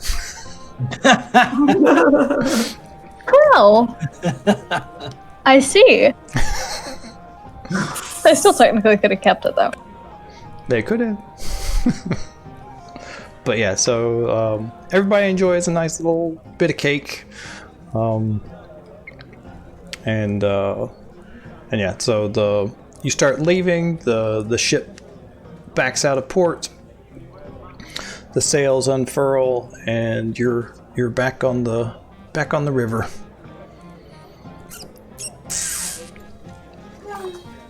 Yay. We did it.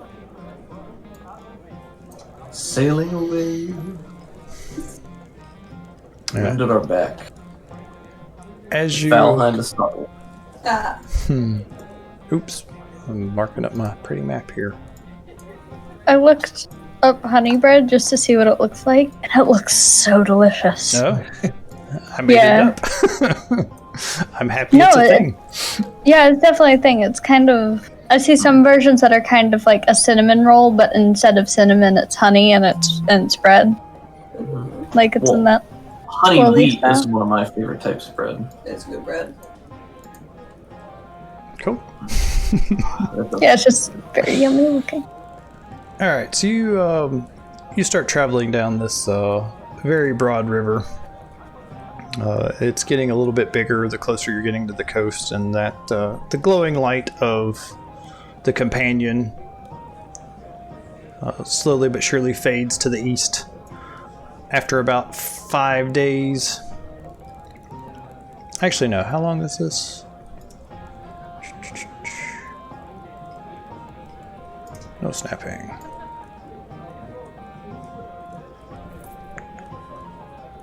So yeah, it takes about 7 days to get there.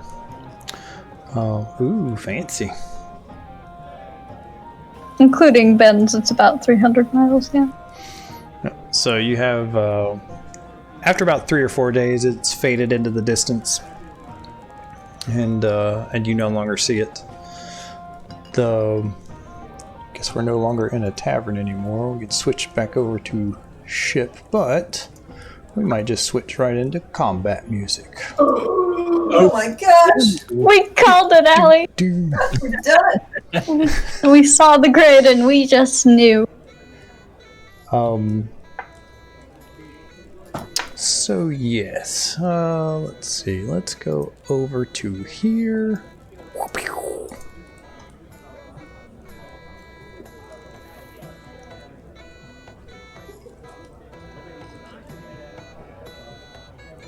I don't know why Yuri is hanging out there in the ocean. Oh dear. Oh wait, wasn't he sitting on the end, looking at the Yeah, ring or that's- something? I put myself up on the bow during my interlude. Gotcha. Why don't everybody put your tokens out here in the in your individual rooms? That's what each one of these things are. Okay.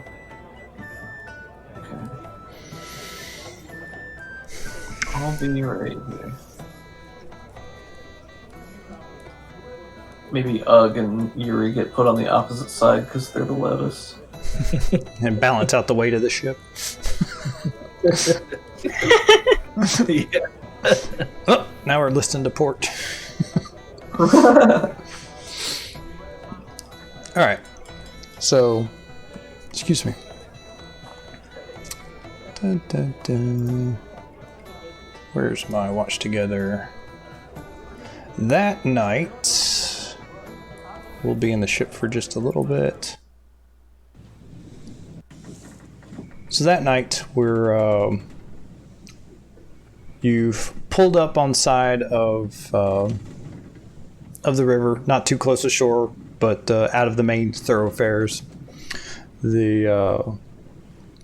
Everyone's asleep. When all of a sudden, just this, you hear this horrific crash as another boat slams into the side, and you hear just like right before then, you hear someone up on deck scream out, "Pirates!" And then boom, the ship slams into your vessel. Where's combat music? Their boat is going up in flames. I don't know if that can happen if it's in water, but we're about to find out. I don't like that. Is there another? This is a little too epic for a pirate fight, but it'll do for now.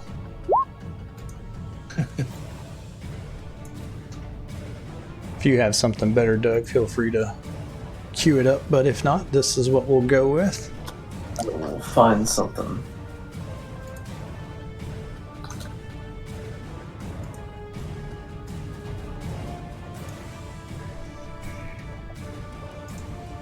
Is this being recorded? Should it be? It would need to be something open source, or? Yeah, it's okay. Like, what's going to happen is, I think on YouTube, what it does, it doesn't mute it. It just says, "Hey, you can't make any money off of this." But yeah, try to make it like public, open source stuff. Or I can just duck out and you can just do anything. I gotcha. Here, this is what we just used last night. Actually, it's like a D grade Pirates of the Caribbean ripoff. It's good.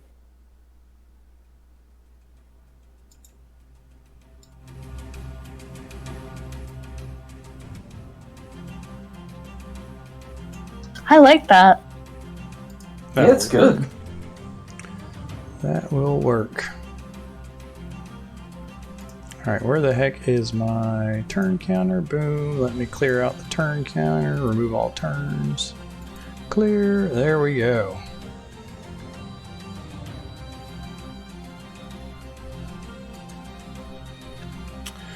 So normally, like, or look at the top of the map here. This is supposed to be like the upper deck thing. This is the ground level deck, and this is sub deck 1. I'm just going to use upper deck as the other enemy ship, and just picture it like butted right up against yours. So this is our ship. Yep, this is y'all's ship. This is bad guy ship. Gotcha.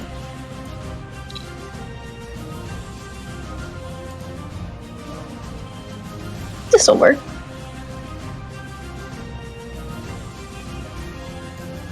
Kyla's got this handled. We don't have to wake up. We can just keep sleeping. There you Yeah. go.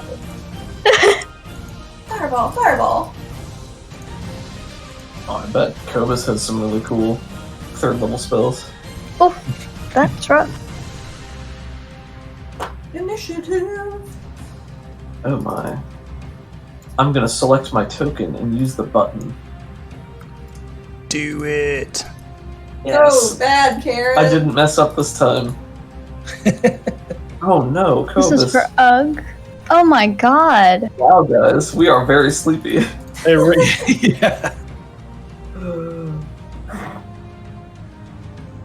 Except for Yuri, who's like, finally, action!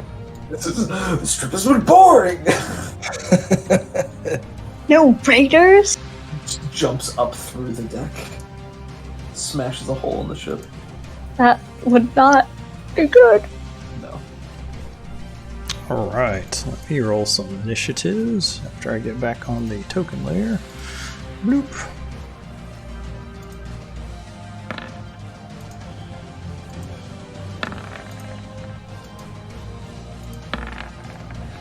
This might be too much, I don't know. I didn't really balance it, I just kind of eyeballed it.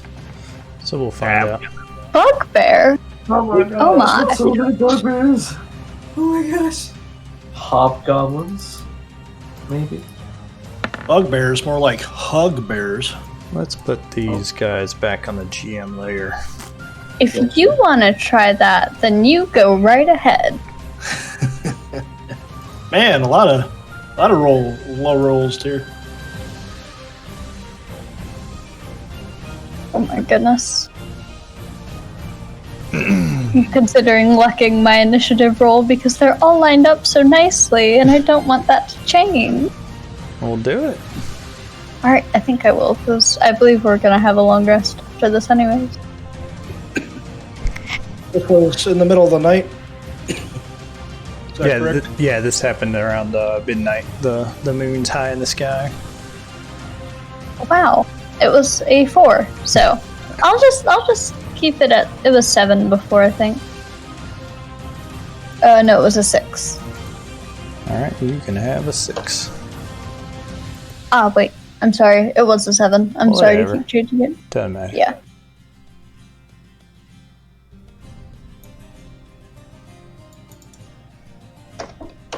Blam. I love how off-brand pirates this music is. I think it might literally be some of the actual music just played in like a minor key instead of major.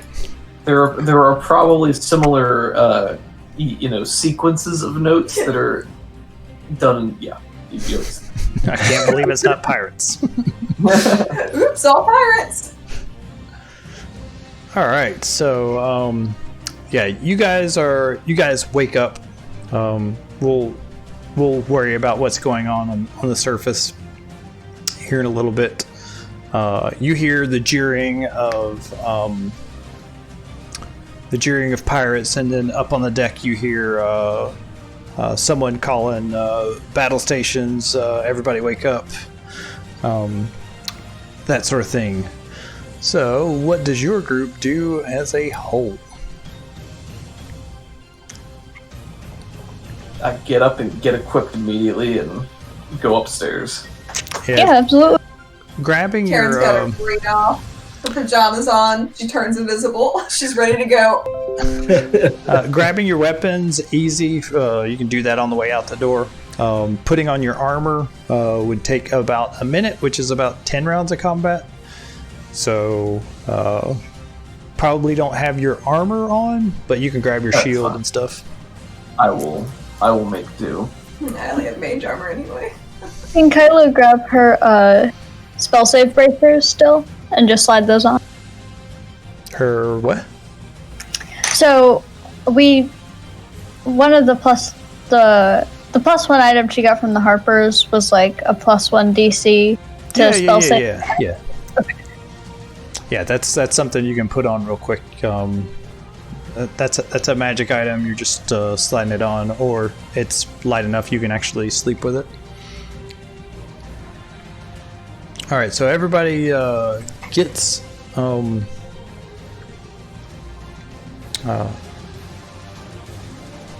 grabs their gear, busts open into the common area, and starts heading upstairs. I think these are the stairs up that lead to here.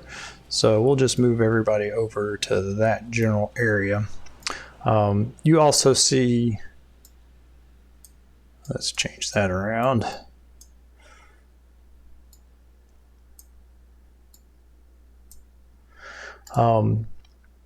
You also see other crew members grabbing their weapons. There's typically these little wooden clubs that everybody's using. And you hear the clash of battle as you climb up these stairs. Let's see. For now, these guys are going to get to go. Let's see. You see a...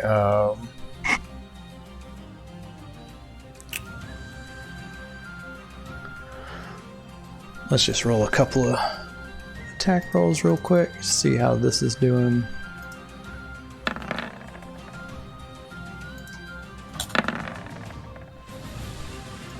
Ooh, natural 1 and a 20. So yeah, several black fletching arrows stick down into the hull, but a few of them catch some of the crew members, and you hear people cry out in pain as this just flight of multiple arrows comes sliding down that way.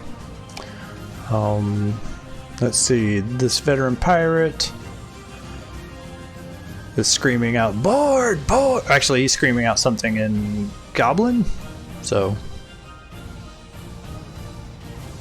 he stands right there. Bloop, bloop, bloop. Yuri, what would you like to do? Yuri wants to run. Oh, so we are on deck now? Yeah, you're up. You're up on this level. Gotcha. He wants to take cover as he sees all these arrows flying everywhere, and he's not wearing his armor, so really he's just a big meat target. If he has a 0 dex modifier. So I think he is going to just take cover wherever it seems appropriate here, and he can shield himself as best he can. Yeah, there's a big mast here. There's about a 3-foot high wall along the west, and these goblins are just one step away from jumping over that wall and getting on the ship. Looks like there's several different grappling hooks and ropes that are all like tying the ships together so that they can't break apart from each other. Gotcha. Then could he spend his turn trying to knock some of these grappling hooks off and then finish it by taking cover? Sure. Yeah, absolutely. Let's see. Let's start a new clock. Go ahead and make an appropriate roll. What would that sound like? So I guess I'm imagining he's taking a shield and he's running by and just trying to either knock them off or cut the rope by slamming his shield down or something like that. Like, he doesn't want to stand out in the arrow fire if it looks like they're about to come over. He needs to reposition.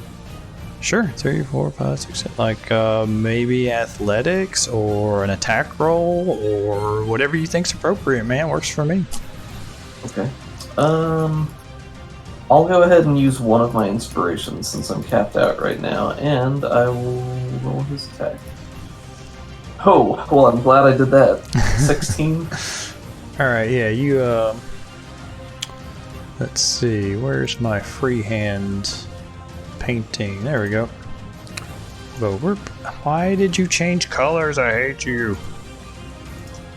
Always with the color change. Oh, I see what's going on. It always changes to my color.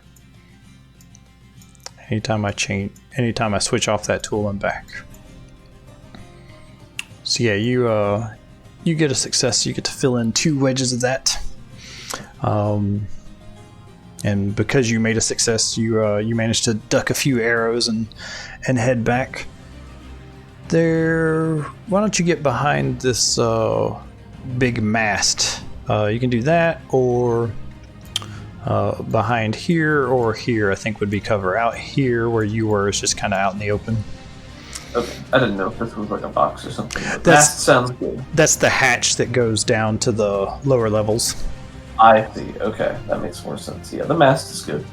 Let me hug it. There we go. Alright, this guy, he is a hobgoblin captain, not the captain of the ship, but he sees you doing that, and he leads the charge and says, "Forward, man!" 1, 2, 3, 1, 2, 3, 4, 5. So yeah, he'll come over here and stand on this hatch and give you what for. Oh boy.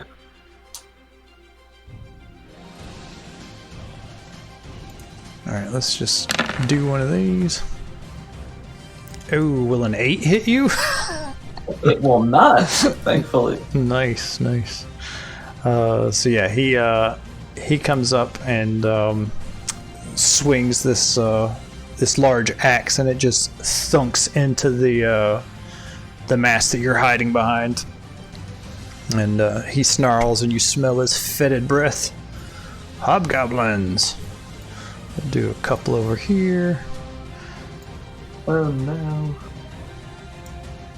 And So we'll squishy. have these guys. You're fine. It'll be fine. They're like engaging other people that are out here. Let's see. Hobgoblins. Longsword. It's martial advantage. Once per turn, you can deal an extra 2d6 damage to a creature. If it hits with a weapon attack, it has an ally within 5 feet. There we go. Let's do it. Does that include the 2d6? 1d8 plus 1. No, it did not. So, roll 2d6. He maxed that out. Holy shnikes. So take 20 damage, Yuri. Oh That no! is a third of my health. And the second hobgoblin will do the same. Roar! We cannot see your rolls, I don't think. Your rolls to hit. Oh, dag! This infernal game. Alright. I trust the Does a roll. 6 hit you? It does not. Look. Man, they're gonna chop this match down. Right. They are, right? Give me a second to set up some of these tokens. Where is it?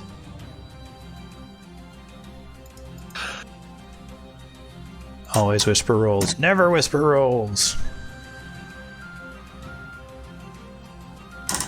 Alright, this isn't a real attack, but I'm gonna do it just to see if it works.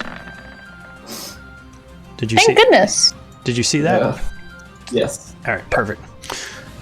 All right, I'm gonna go through these and set some stuff up.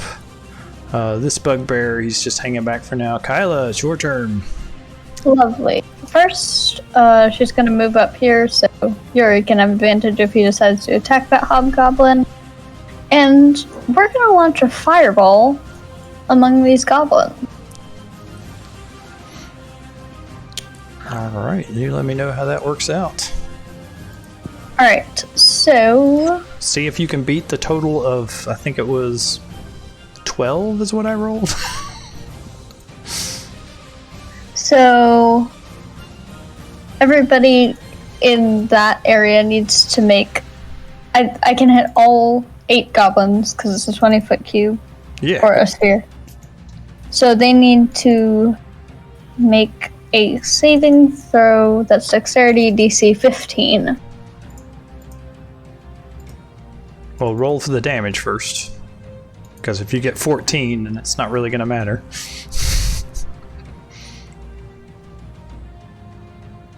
Ooh. Maybe a little. Jesus! Can I break their ship? Or did it break their ship a little bit? Yeah, some of their ship is going to catch on fire because of that. And you did them a favor and made it the end, so it now looks even cooler as it's going to sail away. He just charges up her bracers and the runes start to glow before launching this massive fireball over to the other ship, and it hits the back and things just go up in flames. Very nice, very nice. After the mini explosion fades, there's just a bunch of burned corpses. Where is it? Never whisper rolls. Sorry, it's taking me a second. Because some of these I fixed and others I did not. Never whisper rolls. Never whisper rolls. There we go. Does she have time before combat to activate mage armor? Or cast mage armor, sorry? I'm gonna say no. That's it. Alright, so these guys, I'm just going to go ahead and delete them. You just have armor? Nice. Wowza.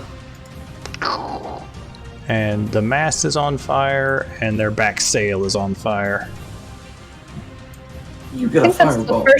the first time Kyla has cast Fireball without the scroll. Don't forget to spend your level 3 spell slot, please. Will do.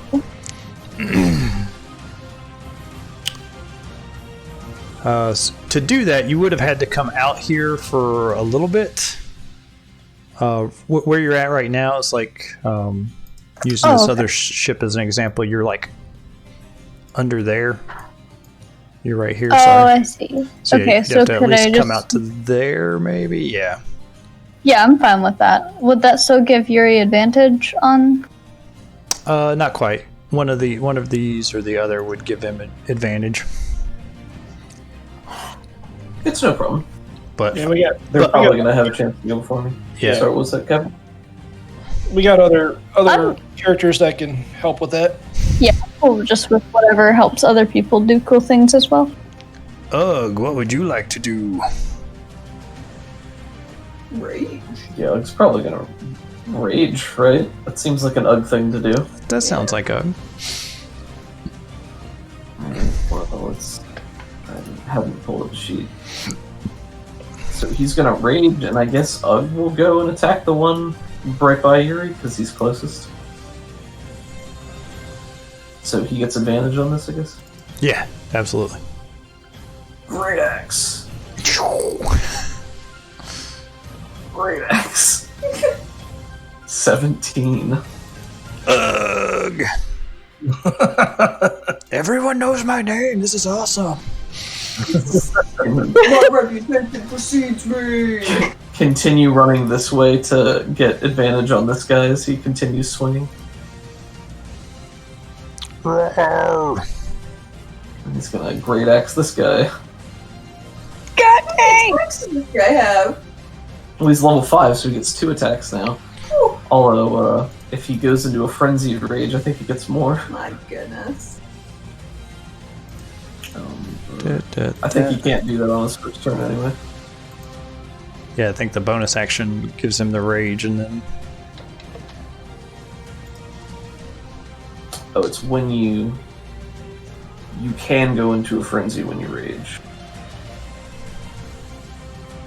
what's frenzy do? Here, I'll post it. Boop. You can go into a frenzy when you rage. If you do so for the duration, you can make a single melee weapon attack as a bonus action on each of your turns after this one. So he gets 3 attacks a turn. Yes. Woo! Alright, well, here he goes. I guess he'll attack the only other one he's adjacent to. Swab in the deck. My gosh. That's why we love Ugg. Remember when So I he said goes- that maybe I put too much in there? They may not put it enough. He, I may not have so put- he deals the damage of a fireball to one character. Minus 28, am I? No, minus 30. Yep. Highly was dangerous. Wow. Hey, Ak, maybe the reinforcement goblins from the below deck, wink wink, come up and help. Yep. I've got a whole nother pile over here waiting. I've been waiting for something to happen. He's on autopilot. Karen, did you say you cast invisibility when you woke up? I did. So what would you like to do, Little Miss Invisible? Little Miss Invisible, Karen Bramblefoot is going to scooch around her fellows. Oh, yeah, I can go 6, so. Is this guy also supposed to be dead? No, he's got 39 hit points total, so he's got 9 left. Nice. He was a hobgoblin captain. He's been around the block a few times. Karen's actually going to move to here and start. Are these guys still on the other ship? Yes. Okay, she's going to start firing on these guys, which will break her invisibility, but maybe give her a slight bonus for the first strike. Sure, go for it. You can have advantage. Attacking from completely invisible. So I get 2 Eldritch Blasts a turn now. Oh my. So I'm gonna attack. Which guy looks like he's in charge? Probably this guy right here. He's barking orders. He's this very tall and broad-chested hobgoblin.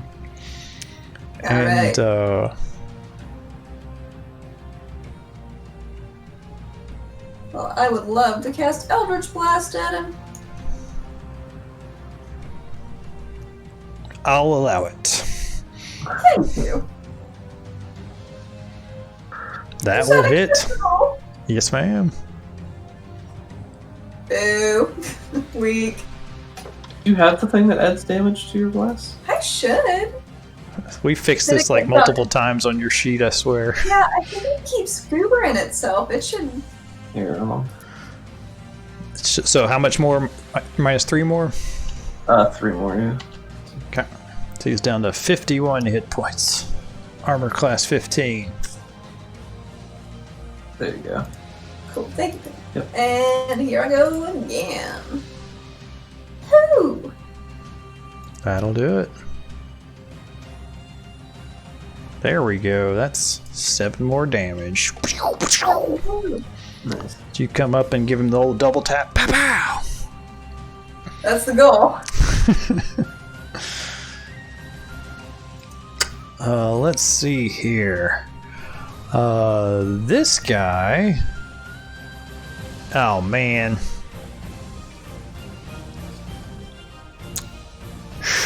He sees that you all have your own wizard, and we have a wizard. So I think he is going to do exactly what Miss Kyla did. He has this. He has this large ornate staff. At the top of it is this red crystal, and at first you don't see him. Like it's mostly dark out here, except for the burning of the other ship. And he waves this staff around, and the gemstone starts to glow, and then he whips it around and launches a fireball right here in the middle of them. Oh boy. Oh no. Oh boy, y'all. So how many damage? That's gonna get everybody in there, isn't it? Yeah, everybody but Cobus. Cobus is the... Cobus, you're gonna have to save all of us. So I hope you have some revivify now. Yes. I got All the one. diamonds it requires. Hold on a second. Why is it not letting me open up? Oh, that's why it's already... Alright, I'll do that. We'll cast it at level 3. Magic staff. There we go. Oh boy. Yikes. So make a DC 14. Yep. I'm going to spend inspiration. Big roll. I am going to spend Oh, God. inspiration. Oh Can I spend no. the luck Oh point? man. Nice. Karen, do you have any kind of weird halfling thing that makes it so you, if you rolled a natural 20, you don't take any damage, Karen. Oh, thank you. My. But yes, you can spend a luck point. Just go ahead and knock that out for me. Don't forget you have resistance to fire, so it's already halved. Oh, good call. I did actually forget that. Thank you. I'll take it. 19. All right, you successfully save, so you take half of that, which is 15, and half again, so 7 damage. Oh boy. All right. Hang in there, buddy. I'll be okay. I'm not even at half yet. I got an 18, so I take 15 damage. Yes. Did you spend inspiration as well? I did, yes. Okay. I said I did, but I'm not sure I You're fine. spoke loud enough. You're fine, you're fine. Let's see, this guy. Even if he saves, he's going to die, so we'll just go ahead and knock him down. This guy, same thing. For Karen taking no damage from this fireball, I think some of her hair gets burned off, though. That's her sacrifice trade that she makes. That's fair. They just killed the hobgoblin captain. They just cleared the path. Yep, so this huge fireball just explodes outward and sends people sprawling, staggering back. The main sail is just engulfed in flames. There's a huge gash that's been blown out of it. And now your ship is also on fire.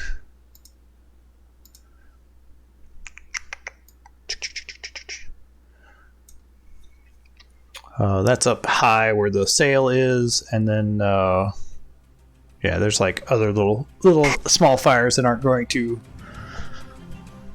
do anything so long as you guys get there. And then after he casts that, he's going to move back and grab some cover himself. All right, Cobus. Master Cobus. Right. I got an idea, man. I need to run it by you here. I'm going to run up to here, and I want to cast Shrink on their boat. What? It'll make it half their size.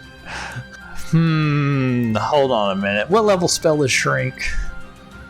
Level 3, or Reduce. I'm sorry. It's Enlarge Reduce. That's the name of it.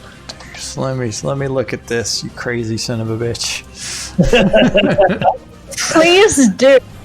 It's a creature or object I can see within range, is this what it says for target. Alright, so let's see. Unless they're wearing it. It's neither worn nor carried. Starting to make a constitutional successful save. Let's say you spend a 3rd level spell slot for that and spend a fate point. Absolutely. Which one's the fate point? Oh, sorry, like a luck point or your inspiration or something like that, yeah. I'll spend my inspiration on that. My hope is that they're going to fall out of this boat. Some of them will, for sure. Cool. So yeah, you run up there. The fires are behind you and above you, so you're getting this sinister, like, weird inverted shadows. And you cast it, and the mage just has this like quick realization of what's about to happen. He's like, no! But he can't do anything about it right this second. Yeah, so the boat shrinks down to about half size, so let me just see what that looks like. And it's in all directions. Yeah. So let's see. Let's do a shape. So instead of, let's see, 1, 2, 3, 4, 5 by... It is now a kayak. It's about this big now. Let's go ahead and move that to about the center. Oh, no, don't move the map.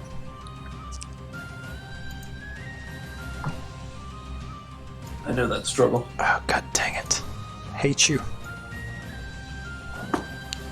So it's about right there. Because the thing was still attached to your boat, it's like centered up and butted up against it.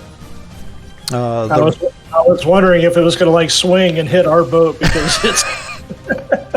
No, it's like sunk down into the water now, but now it's also half as tall. So yeah, where are we at? I'm gonna move this to the token layer.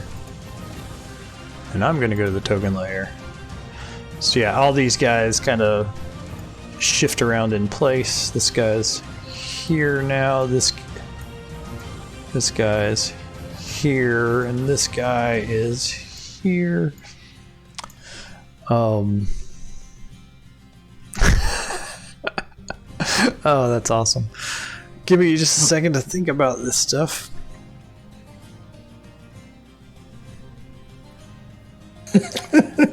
Since this is butted right up against your ship, he's not going to be able to fall off the boat. I'll give the mage kind of an athletics check or an acrobatics. Let's see what he's got. We'll do dexterity. Needs a 12. Ooh, got a 12. So yeah, he sees what you're doing, and he's like, just gets wide-eyed, screams out no, and the leader looks back at him and then watches as his boat just starts to shrivel up. You little bastard! It is Veteran Pirate's turn, and he sees you. Is this a concentration spell? It is. He is going to smack you as hard as he can. So yeah, let's see how that goes.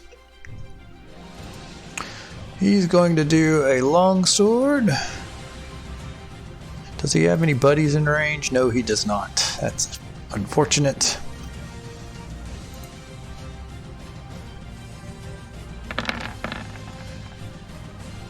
Yep, that'll hit. Will an 18 hit you? Alright, take 10 damage, and I think you have to make a DC... I've got to look up concentration rules. I think is it Constitution? It's it's a Constitution save. The target is always 10 or half the damage, whichever is higher. So make a DC 10 concentration check. Oh yeah. Wow, look at that. And he hits you a second time. Whoa. 14 damage. I won't make you make the concentration check since you rolled a natural 20. You're good, but he does do 14 more damage to you. Alrighty. So their ship is literally like this space in between does not exist. Yeah. I'll show you where it's at. Now that I have a... It's like right here. Gotcha. So he's moved up. This guy's here, and this guy's up here. Oh wait, no. He'd have to climb up to your ship because he's like down a floor basically. He'd have to climb up here. If you want to get an attack of opportunity or something on him, you feel free, Cobus, because he's kind of. Sure. I'll just do. I got my staff, my fancy staff, so I'll just do that. Smack him. Whoosh. Whack. I like that sound effect. Yeah, I'll say you hit. Normally his armor class is 15, but he's climbing up on the side of the boat, so he can't really use his dexterity modifier. Thank you. Ah! Right on the noggin. Oomp. Give me my ship back! What do you mean? It's down there. Love Cobus sass. Go to the GM info. We'll throw some more goblins in there. Layer, token layer. I have another 3rd level spell slot. Yeah, they're climbing up out of the hold. They're not too. They fit in the below decks, but not everybody does. And you hear some screaming and shouting from down below. They're not getting squished or anything, but they just can't really get out right now because they're in a goblin-sized ship. And yeah, they'll come up and they'll launch a group of arrows into the group. Everybody just make kind of a dexterity save. Sure. DC 12 or take 1d6 plus 2 damage. But fail. May I spend a luck? I succeeded. I would also like to spend a luck. Well, you're going to take 3 damage if you don't. Well, you know what? I think I'm okay. So another flight of goblin arrows comes over. I need to make another little bar here, and I need to label this. This is... Oops, I'm on the wrong god dang layer. Alright, I'll just draw this here.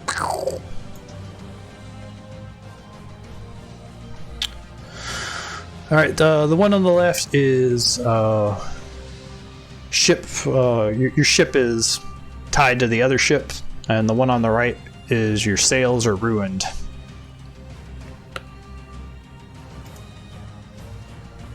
Oh, the sails. And a big old fireball just blew up there, so we'll fill in 3 of those.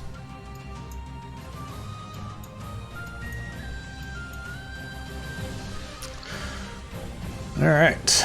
And if you're not doing anything, then that's just slowly going to tick up. Goblins did some attacks. Yuri, what would you like to do? Okay. So, our sails are currently on fire and burning as well, right? Yes. Okay. Does it seem like the type of thing that one person could reasonably make headway to stop? Yeah, like you can help put stuff out. If you had a magic item that could help, maybe that would be useful. Oh my god! Karen has a magic item that would be useful. Oh, she does. Okay. Only we had something that produced water at immense capacities at a very quick rate. That would be very helpful right now. Well, Sure would be. I'll pass that along to someone who knows what to do with that information. Right on. But for a martial character, you'd have to come up with some kind of thing that you could sell the DM on. Yeah, I mean, my default idea was he could always like jump up to the sails and just try to start putting them out. But I think if the attacks are still coming from the other ship, then he's probably thinking about that more.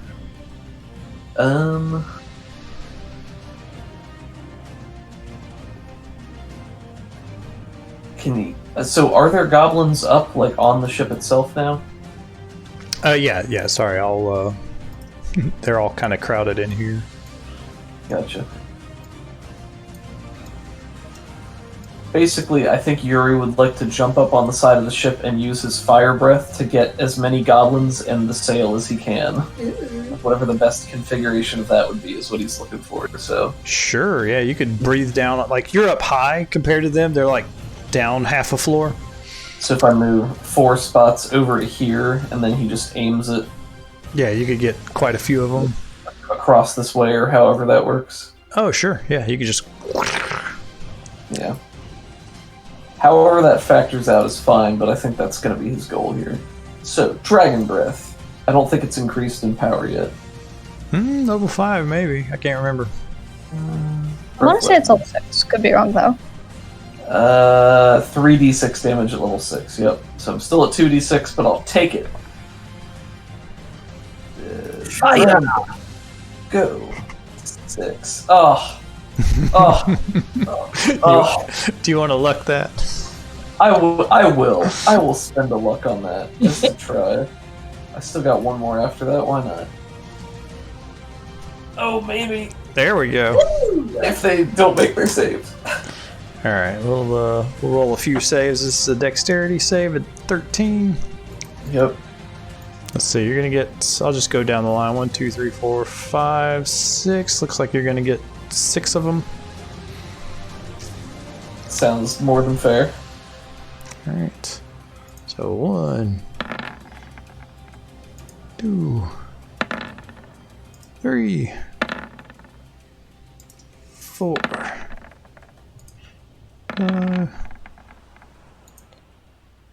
6. All right. Half of them are dead. All right. And Seems fair. then I'll just go ahead and say this bugbear did not dodge it, so he will be -8. This guy survived, so he's at -4.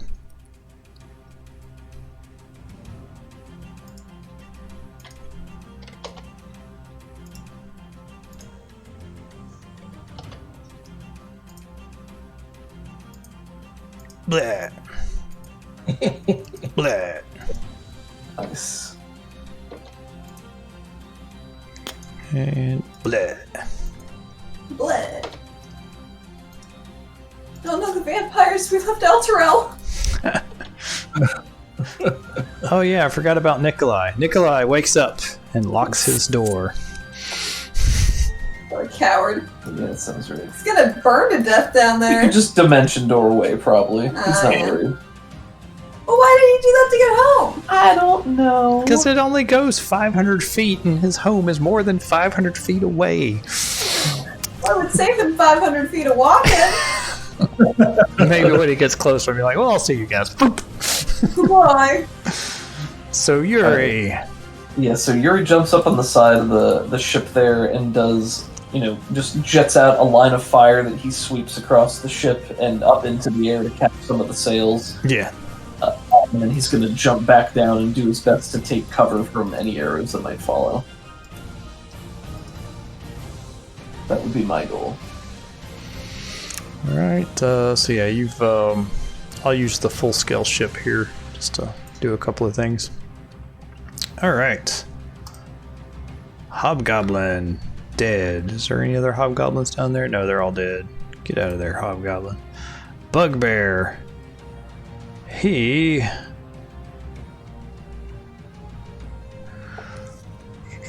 Let's see.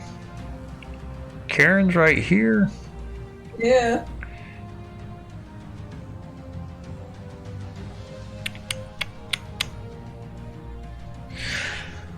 I think he's going to get up there. God dang it. He's going to climb up. You can have an attack of opportunity if you want one.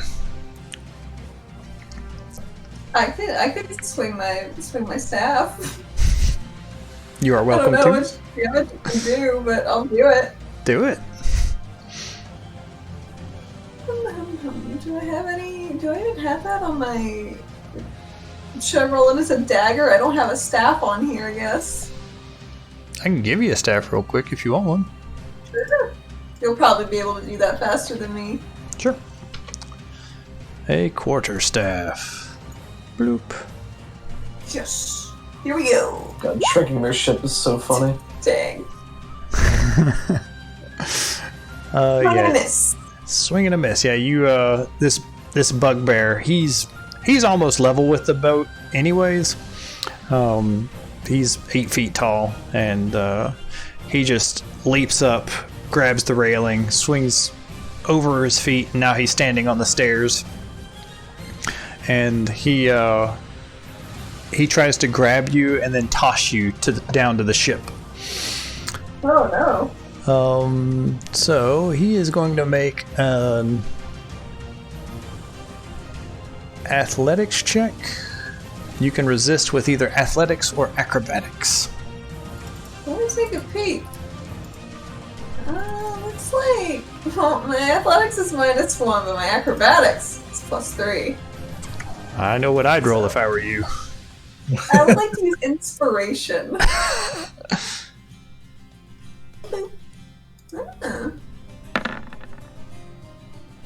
Oh man!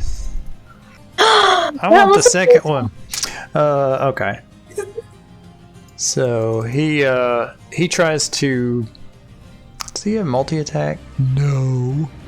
All right. So he leaps over the rail and grabs you and just tries to toss you, but with your acrobatic check, you manage to grab a hold of the rail and just wiggle out of his grasp. And basically, he flings your cloak, but it's still attached, so you're fine. Karen's like, "What are you doing? Stop!" Kyla, it's your turn.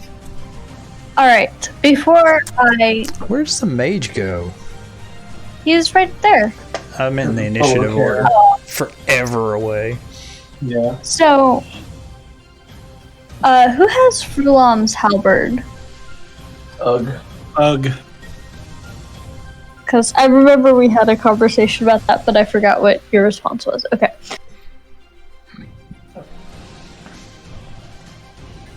Alright.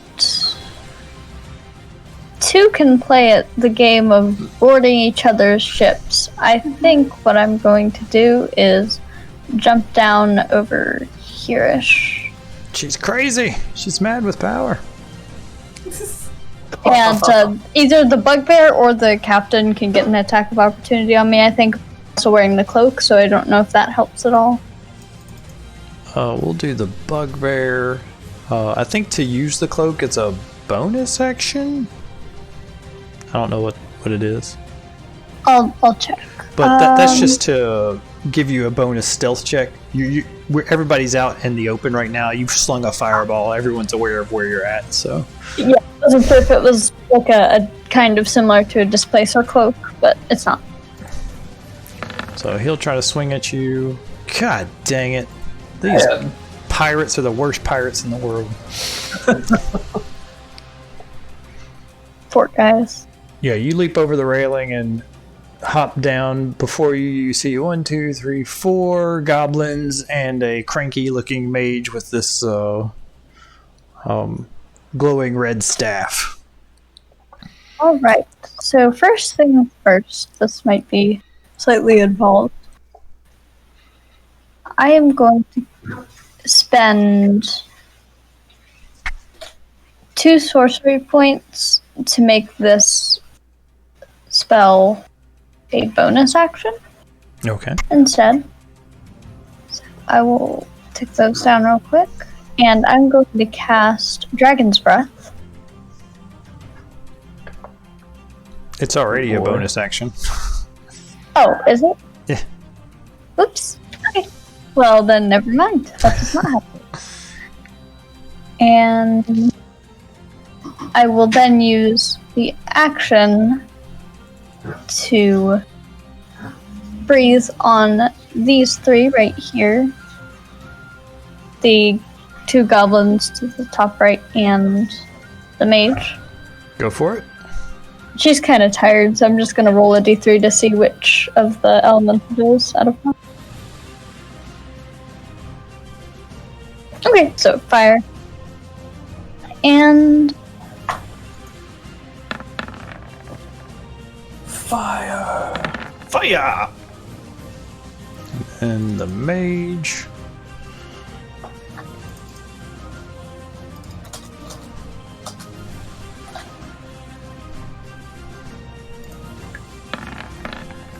can I luck that? Hmm. No, What, my your damage. Yeah, go for it. Yeah. Oh no. A little more respectful. So the DC 15? So this guy succeeded. He gets... We'll flip-flop that. This guy succeeded. He dies. Eh. This guy failed. He dies. And this guy also failed, so he will take 9 damage.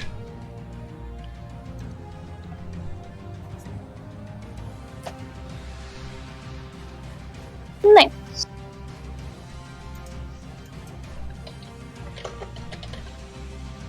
So I think what happens is, as Kieran's about for just getting done with being thrown, she just brushes by, jumps down, and breathes on them as she's jumping, so Oh, badass. angle, it's easier to hit people that way. And it also looks cool, so. Could I lobby for the force of her like fire breath keeps her aloft as she's landing? Oh, yes. Anime Nice. style. Yeah, absolutely. So cool. So cool. Fire breath. Kyla Night Gem. Wow. I am looking for some names.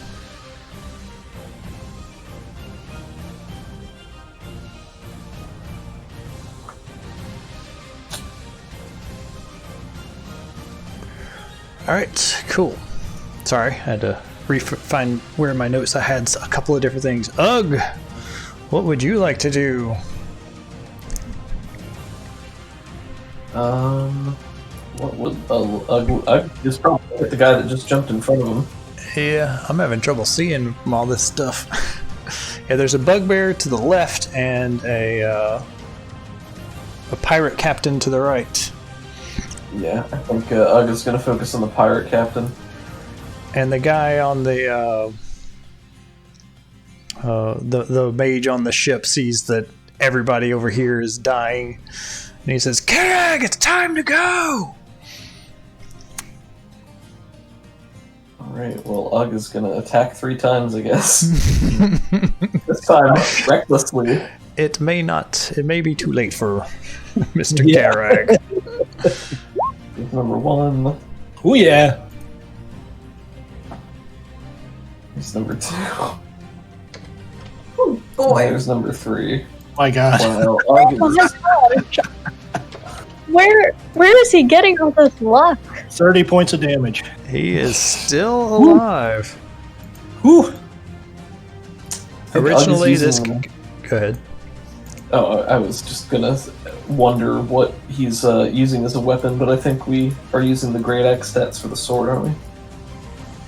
Sure. Oh, well, I didn't play that. Sorry, what were you saying? It's like originally this guy had 58 hit points, but now he has 11. Oh boy. Somebody Karen, can take him. Karen's gonna use this nifty decanter of endless water.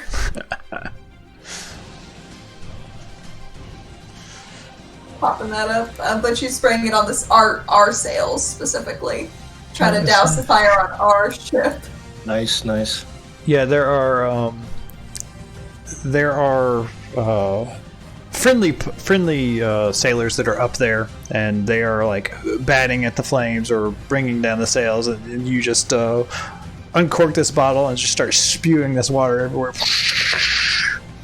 and extinguish the flames. If go ahead and give me either an athletics check or a ranged attack roll or a dexterity or something. I'll do a dexterity.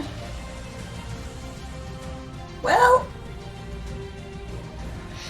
Well, it's not all the way out right now, but it's most of the way out, and by the time it comes back around to your turn again, you'll definitely be able to put that out. Would you like to do anything else with your turn? was that was like my action, right? Yeah. You still have a bonus action if you want it. Warlocks don't have a lot of bonus actions, so I think I'm good.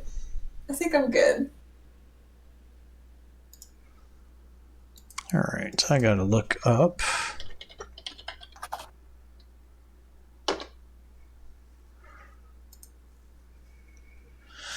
Something.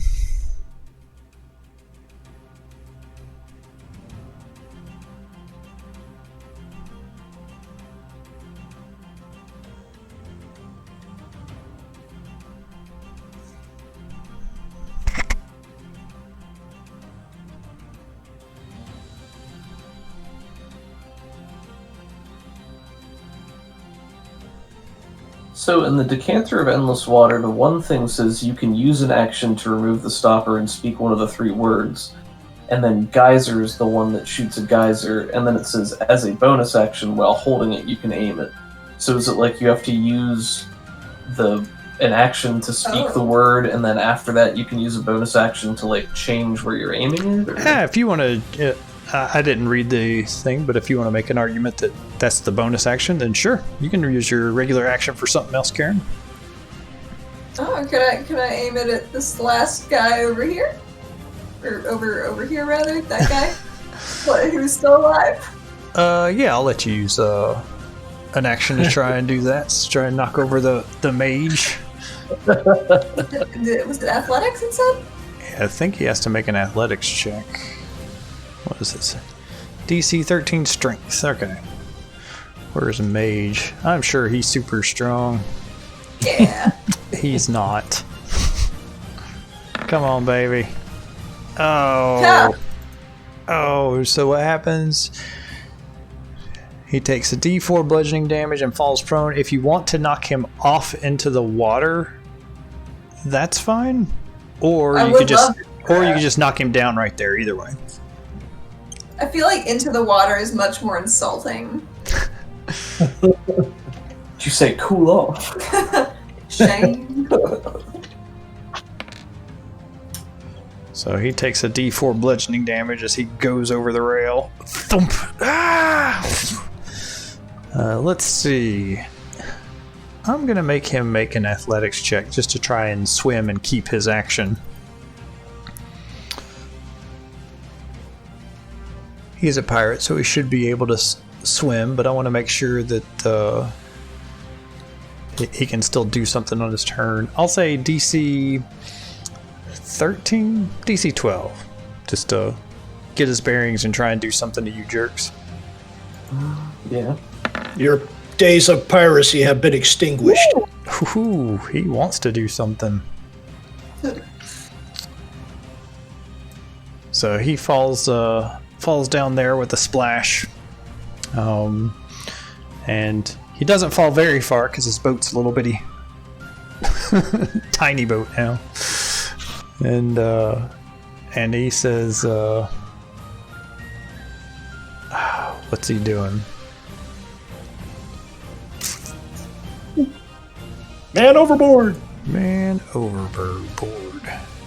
Did he drop the staff on the boat, or is it? No, he didn't. You're crazy. Oh, well, I'll have to Nice retrieve try. that, I suppose. He will fire a... Let's see. Can I... What is this? Is it a level 4 spell? Oh, no. Quit. God dang it. Can I just do this? There we go. It's going to do Wall of Fire. Oh my. Again from the staff. And he's trying to... he's casting it all along the outside of the ship, where all of the ropes are tying the ships together. I was trying to free it. And so there's this massive... I'll use yellow this time. I think it's 60 feet long. That is a long wall. Yeah. So it's just all up and down the side of this boat. That is not a squiggle, that is a rectangle.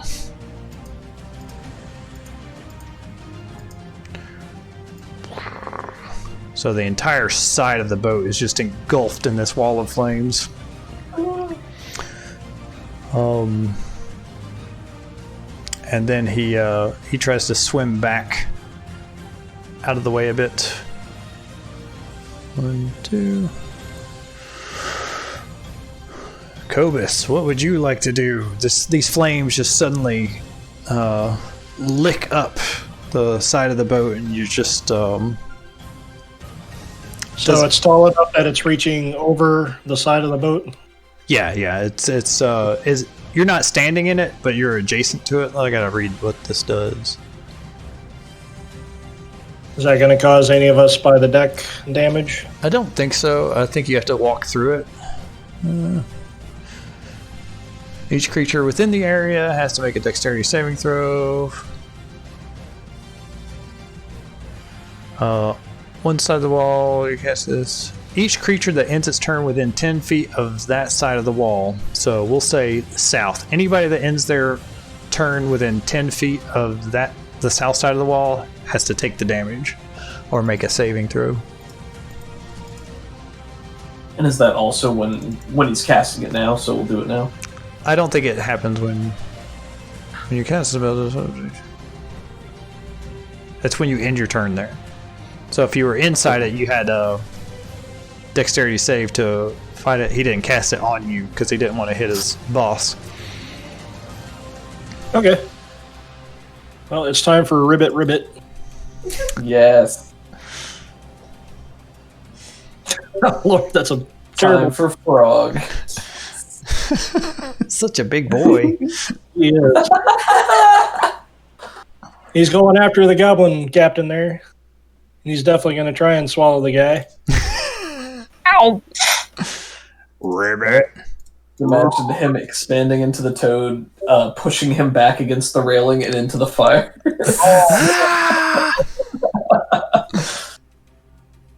Oh my gosh. I think that's going to hit. I'm not 100% sure. I'll probably do it. Nah, sorry, that's just a very close miss. Unfortunately. The target is grappled. The target is restrained. The toad can't bite another target. So he's taking 7, 8, 16 damage? Jesus, Cobus.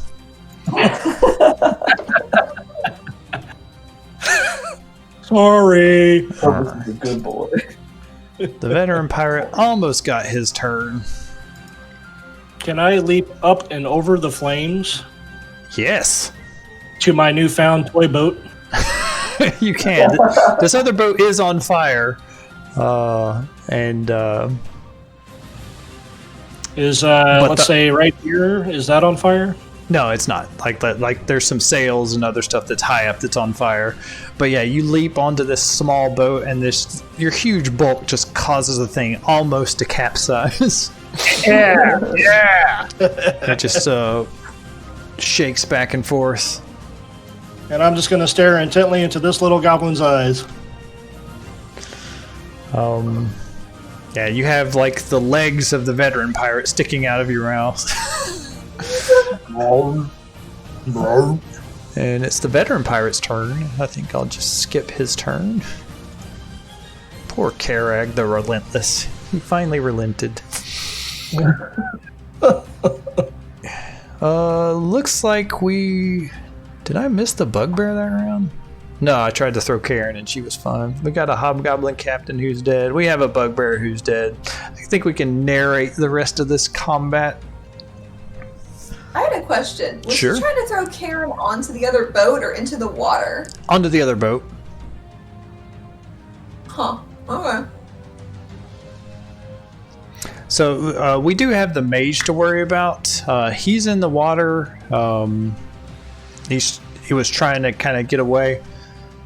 What do you do to try and stop him from getting away? Because he's about to probably either cast invisibility or fly or teleport or something. Who the heck knows? I'm gonna try to use Mage Hand on that lovely staff, because if he's trying to swim with that, then I want to try to...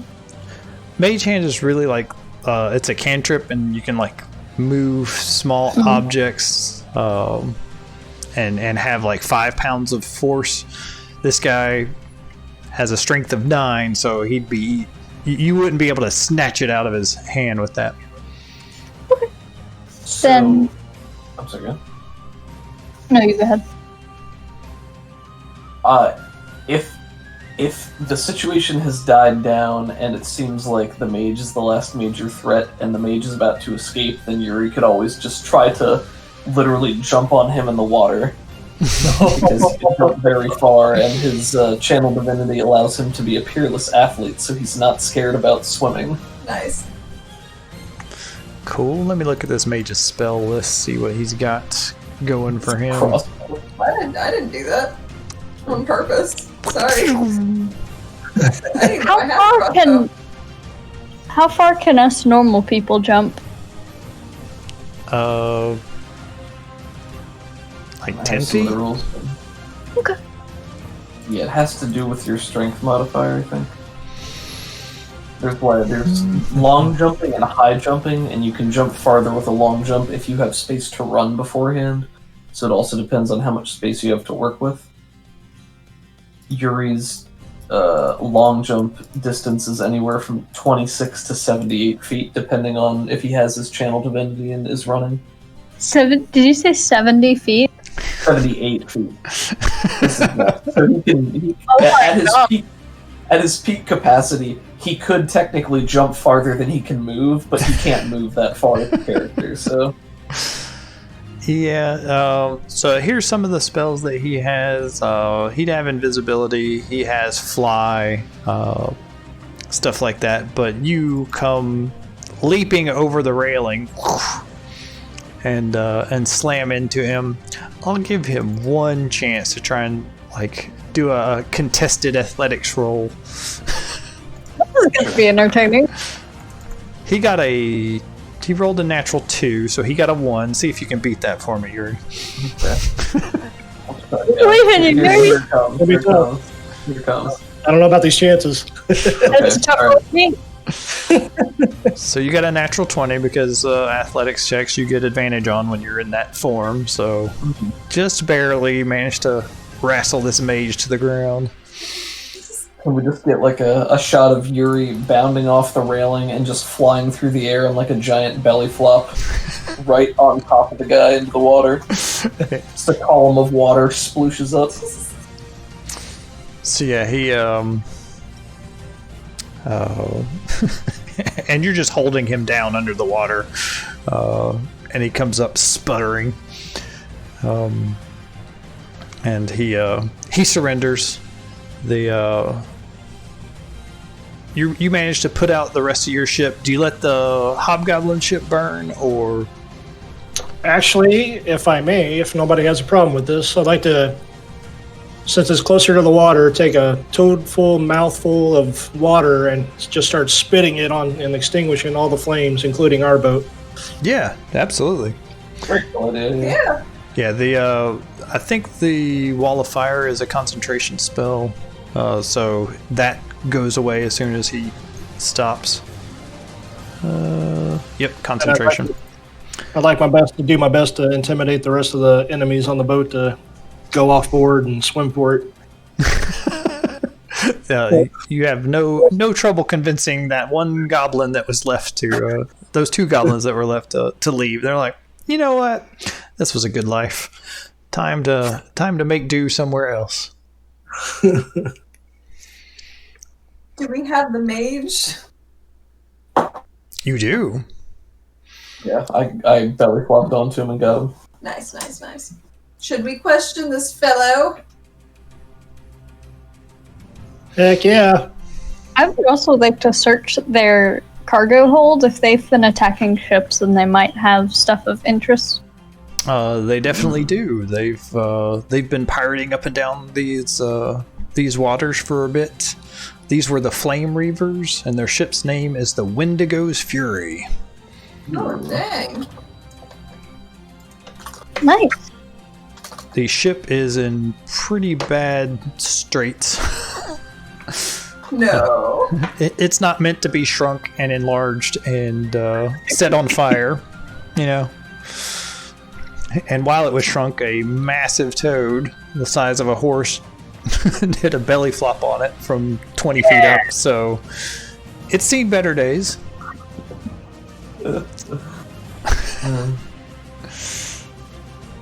Karen walks over to the mage and sticks the end of her staff like right onto his chest as he's still on the ground. It's like, you picked the wrong boat, pal.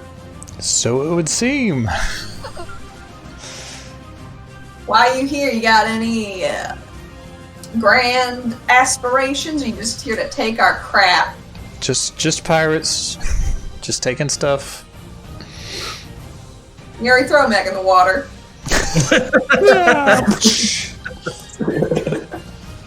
Just a turning, grab one hand right above the pants, one hand on the shirt, just heave-ho. She wants his staff, though, as a trophy. Yeah, what does the staff do? That's what I was interested in. It is a staff of fire. I don't know if I can show that to you.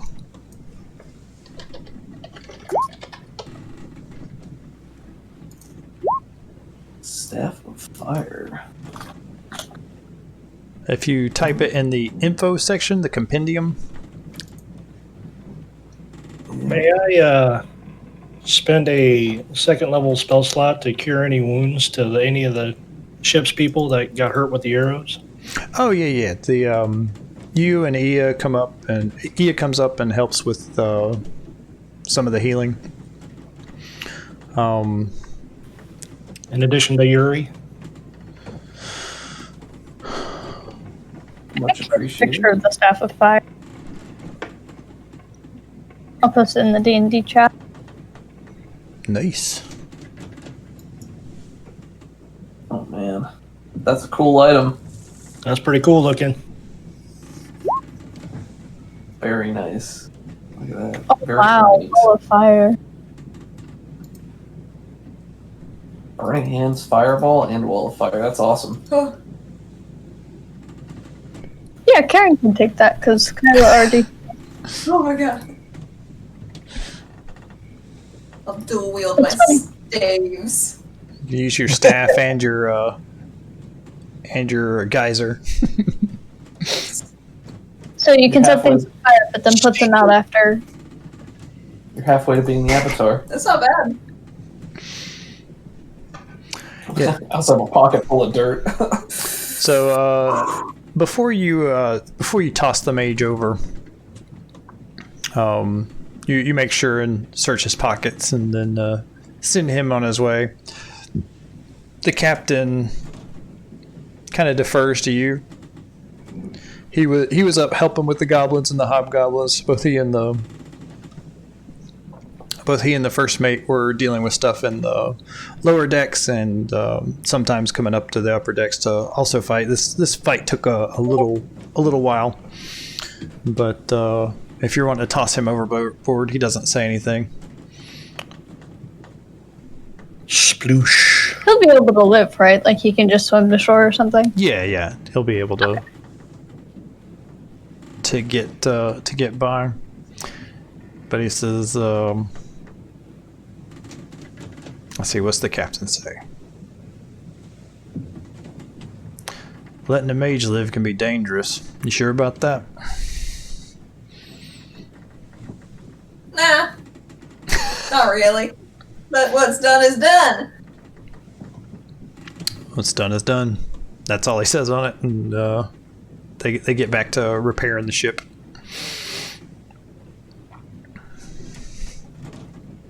But yeah, he sends a salvage crew over, and they start taking some of the supplies off and pulling back. There's probably a few prisoners that you've rescued. They did not expect to see the light of day, so they're just profusely thankful. And yeah, there were some more. There were a few bugbears down in the lower decks, and some more goblins. But looks like you're just sending them on their way too, and they're thrilled to be getting that much. Not gonna just summarily execute everybody. Not today. Not today. They might not have It's shown you the Kyle's same birthday. courtesy. Yeah. Not on Kyle's birthday. Kyla coughs out a puff of smoke in the background. Yeah, I guess you could say that many of them were like birthday candles. Karen's what remains of her hair is also like a birthday candle. Did she lose a lot of hair? I put a drawing. Oh, gotcha. Oh no. That reminds me of the Blackbeard, the pirate Yeah. image. Which one? So yeah, after the combat settles down, the captain's making like he's gonna be salvaging the ship. He definitely offers you a share of the loot. I'll need to roll some stuff up, but if there's anything that you can think of that might be cool to be in a pirate horde that you might want access to, you definitely did more than your lion's share of the fighting. So he'll happily let you claim anything. If you wanted to claim the boat for yourself, you're welcome to do that too. Otherwise, he'll be happy to take it off your hands. What about maybe some different supplies from the different factions, so we could return those to the rightful factions and maybe get a little bit of good reputation there? Done. Cobus would like to grab the flag from the pirate ship and offer it to Yuri as a trophy. To tell my. I feel as though this is your trophy, friend. Dude, this was quite the team effort, man. That it was. Well, maybe we save this and pass it around. You can put it in the haversack for now. Out of character, Kevin is super excited. Or I can't believe I just referred to myself in a third person. Maybe. I mean, I would love to commandeer that ship. That'd be really cool. Can we go back to the world map for a second to see how the waterways connect? Sure. If we have a house on the coast, I'm just saying, we could sail this baby. Or we could pay someone to sail it there for us. That sounds awesome. Baldur's Gate is right on the coast. Yeah, look at that. We can go the whole way down. We can get up to the coast. We can go north. At some point. I mean, hey, it beats walking, right? It's true. And be like, hey, I know that all you merchants are supposed to be heading north on the road, but like, look at this great ship. Pretty good. It's falling apart. Yeah, so this was the boat definitely needs to be needs a little time in the old dry dock. Plus scrubbing the goblin smell out of it's going to be a multiple day task. But it's still more cost effective than just buying a boat ourselves, right? Oh, yeah. absolutely. 100%. Gotcha. That's what matters. It's a fixer-upper, but Yep. Boats are very expensive. Yeah. Especially when that size. Yep, but if you have plans for starting a merchant fleet, this could be the first. This is your flagship. That sounds cool to me. Yeah, he'll the first mate negotiates a deal with you, getting some of the supplies and sending a skeleton crew over to man the ship. There's could be a reward for bringing the Flame Reavers down. Let's see, and yeah, so they'll help get the ship into Baldur's Gate for you. So I would ask the artist of our group to think up a flag to fly above the boat. mhm. Also, a name. We need a name for the ship. Yeah, it was the Wendigo's. What was it? Wendigo's Fury. Yeah. What the goes for you? But that might be a little, let's say, popular among the river traffic. Yeah, you'll definitely. Anytime you capture a ship like that, I think it's customary to change its name. Otherwise, it's bad luck.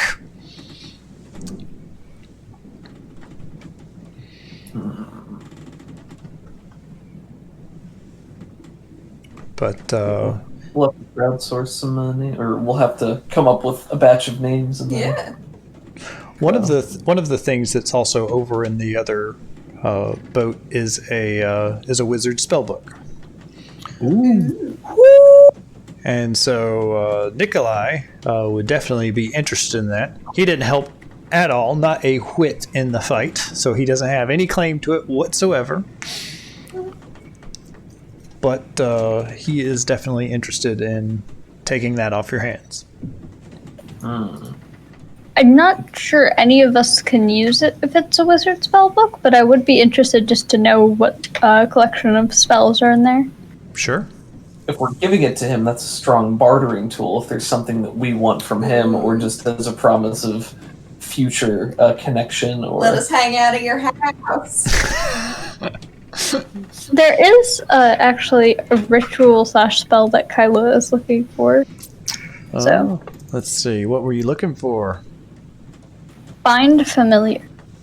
Bind Familiar is not in this one, but Nikolai does have that, and he would happily share that with you. I can read you the spell list real quick, and I can type this up, and actually I can just copy and paste this right here, because it's... No, I can't. Can I do this?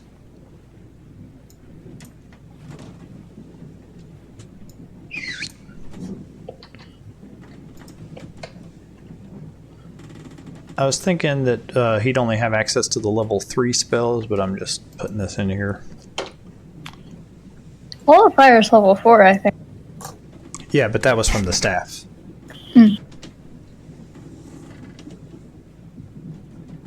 Oh my god, Doug.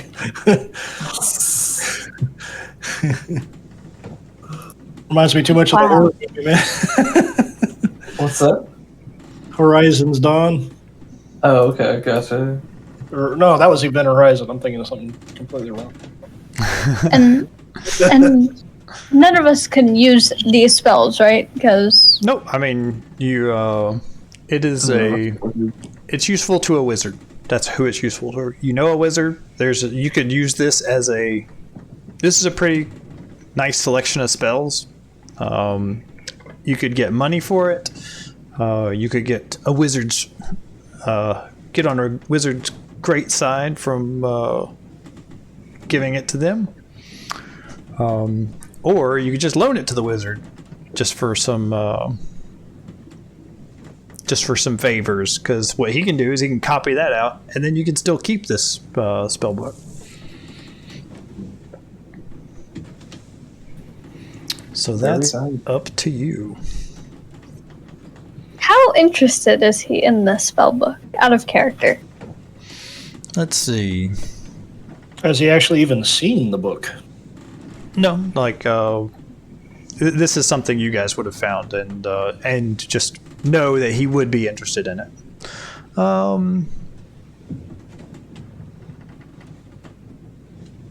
Yeah, He does have an army of undead dragons, which we really don't like. He wouldn't be willing to part with that for this. Sad.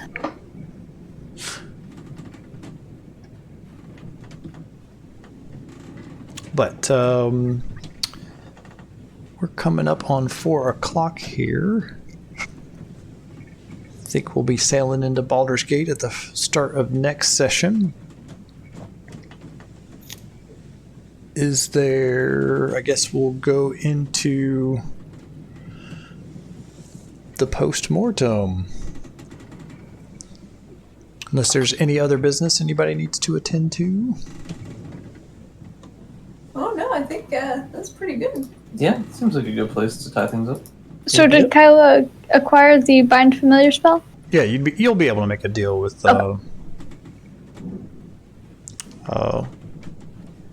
Nikolai. There we go. I'm like staring right at his name right here. Yeah, you'll be able to work something out with him.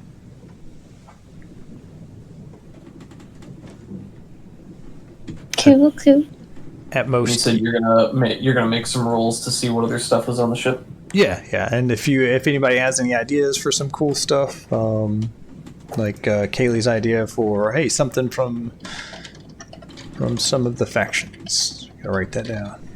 Gotcha. To get some... There's got to be at least a barrel of oranges. Yeah, scurvy. Right, just for pirate reasons.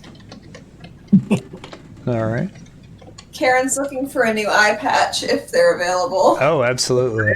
Oh, you're going used eye patch shopping? Maybe they have nice ones. You get a wash, get all the pink eye out, you're golden. Oh, God. Still has that new goblin spell. Nice. Like if there's maybe something with maybe it's silk, maybe it feels nicer than hers, I don't know. You can find a nice eye patch, and if not, you can get one in Baldur's Gate. No problem. Well, she can't buy an eye patch at Baldur's Gate. They'll be like, oh, who are you? Trying to No, you just have to see. You look familiar. I don't know what you're talking about. That's her fake voice. What's wrong with your voice? Don't worry about it, partner. I'm from Green Nest. We all talk like that down there. Things you like, things you didn't like. Loved the pirate encounter. That was very fun. I loved the pseudo dragon birthday surprise. Oh yeah, that was so awesome. I love that. I'll pass along your praise to Miss Lori. She had to convince me to do it. That's a really good idea, yeah. I thought the pirate encounter was really cool. Gave everybody a chance to test out some of the new stuff they got. I always like, dynamic encounters that have new terrain situations, so that was also very cool. Getting a hoard of treasure or access to a new group project like, repairing a boat or setting up a trade empire. It's always a fun thing to have waiting in the wings, too. It's a fun little side thing we can check in with every so often. Yeah. Maybe do a one-shot if Kevin can't show up or something. Yeah. That's good. We can use it to transport Cobus's drinks that we'll be mass producing up in our summer home. Oh, there we go. What's that? Kova's special brew. That's right. A special one for each day. Cool. We got to learn a little bit more about the mystery of Gulliver, but I think it added some new questions. Many. I really loved Allie's comedic timing. Yeah. Announcing she can't read after all of that. A super touching moment. I can't read. And also the fact that he would leave a note for you knowing or forgetting that I think you can't that's super funny though, because like if he was in a hurry, he's like, maybe he forgot. Maybe he's like, this is all I can do. She's got to find somebody. She'll figure it out. like an Avatar when they send Toph a message to Qatar or from Katara apologizing, and she gets it, and she's like, "I can't read this." Or they send it to Katara from Toph, and she's like, "I know this is you. Toph can't write." Wow, I forgot about that. It's good stuff. Yeah. Well, cool. Next week will be our next session, which is in 2 weeks. We'll be in Baldur's Gate. You'll have a little bit of downtime, about a week, maybe 2 weeks here, while you're waiting for the cult to catch up with you. So if there's anything you're wanting to do there, if you are wanting to raid Nikolai's lab, just let me know. I've prepared most of that, but not all of it. Unless we're bartering passage with a spell book of some sort. Yep. I'm generally against giving somebody something for free when they've charged us in the past, but he did do a solid for Karen, and if he's helping Kyla, he seems to be on the up and up, generally speaking. Maybe we'll encounter a certain bard here in Baldur's Gate. See what he's been up to. No. A certain bard. Are you talking about Barham Swiftblade the Magnificent by chance? Oh yeah. That sketchy son of a gun? Yeah, he left he left you guys in Greenest after you did the what do you call it? After you raided the camp, came back, and you guys parted ways with Greenest. He went west and you guys went northeast to Burdusk.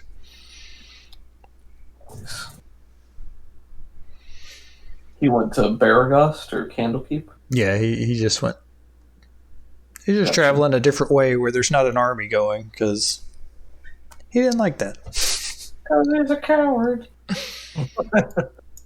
Well, I mean, if he's allied with the cult, then he's probably going with them. The plot thickens. Also, Flying Castle. Oh, we're going to Flying Castle. I think what that probably is, if it's legit, which I think it is a very easily defensible hideout where the dragons can go and collect, or gather, just because it's very hard to get up there for anyone who can't fly. Yeah, if you can't fly, you can't go in the Flying Castle. Yeah, and so the dragons would just be able to come and go really easily, but any adventurers looking to slay them would not be able to. So I can high jump up to 48 feet. How high do we think this castle flies? It depends, I think. You think it lowers its altitude at any point Maybe it's temporarily? like the tide. We gotta wait. Wait till low tide, then go. Then Yuri can jump up there. I think at a higher level, I get a different version of Find Steed, like Find Greater Steed, where I can get a flying mount. But I think that is not until probably further than it will ever matter. I will fly 60 feet a turn, so that's doable to get up there, but I don't think she can take anyone with her. I don't think she can cast it on other people. Well, don't plan too much. We don't even know if this Flying Castle is even a real thing. Oh yeah, totally fake.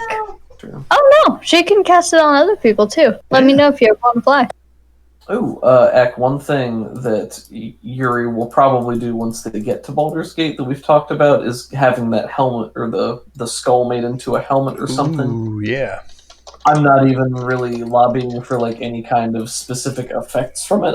Somebody threw it. That was a cool idea. Either Kevin or Kaylee said that, and I thought that was a cool idea. This is the group's helmet. Dragon's But helmet. I pulled up green dragons in an image search, and there's some different styles, and I don't really know what their skulls look like. Well, I'm glad you asked. Oh.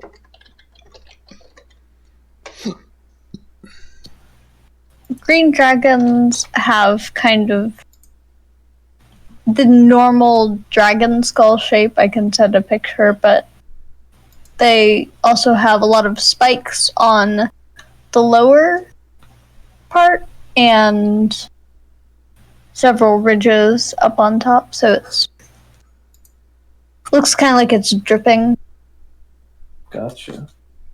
Yeah, if you find a cool one that you think's representative of green dragons, I'd certainly love to see it. Cool. Well, I think that's everything for today. Thanks for watching, everybody. Thanks for playing with me. Thanks for running for us, sir. Yeah. Thank you. Don't forget to check out Doug and Allie's podcast, RPG for You and Me. There's a link in the description below. And we'll see you in a couple weeks. Bye. See Bye, you guys. guys.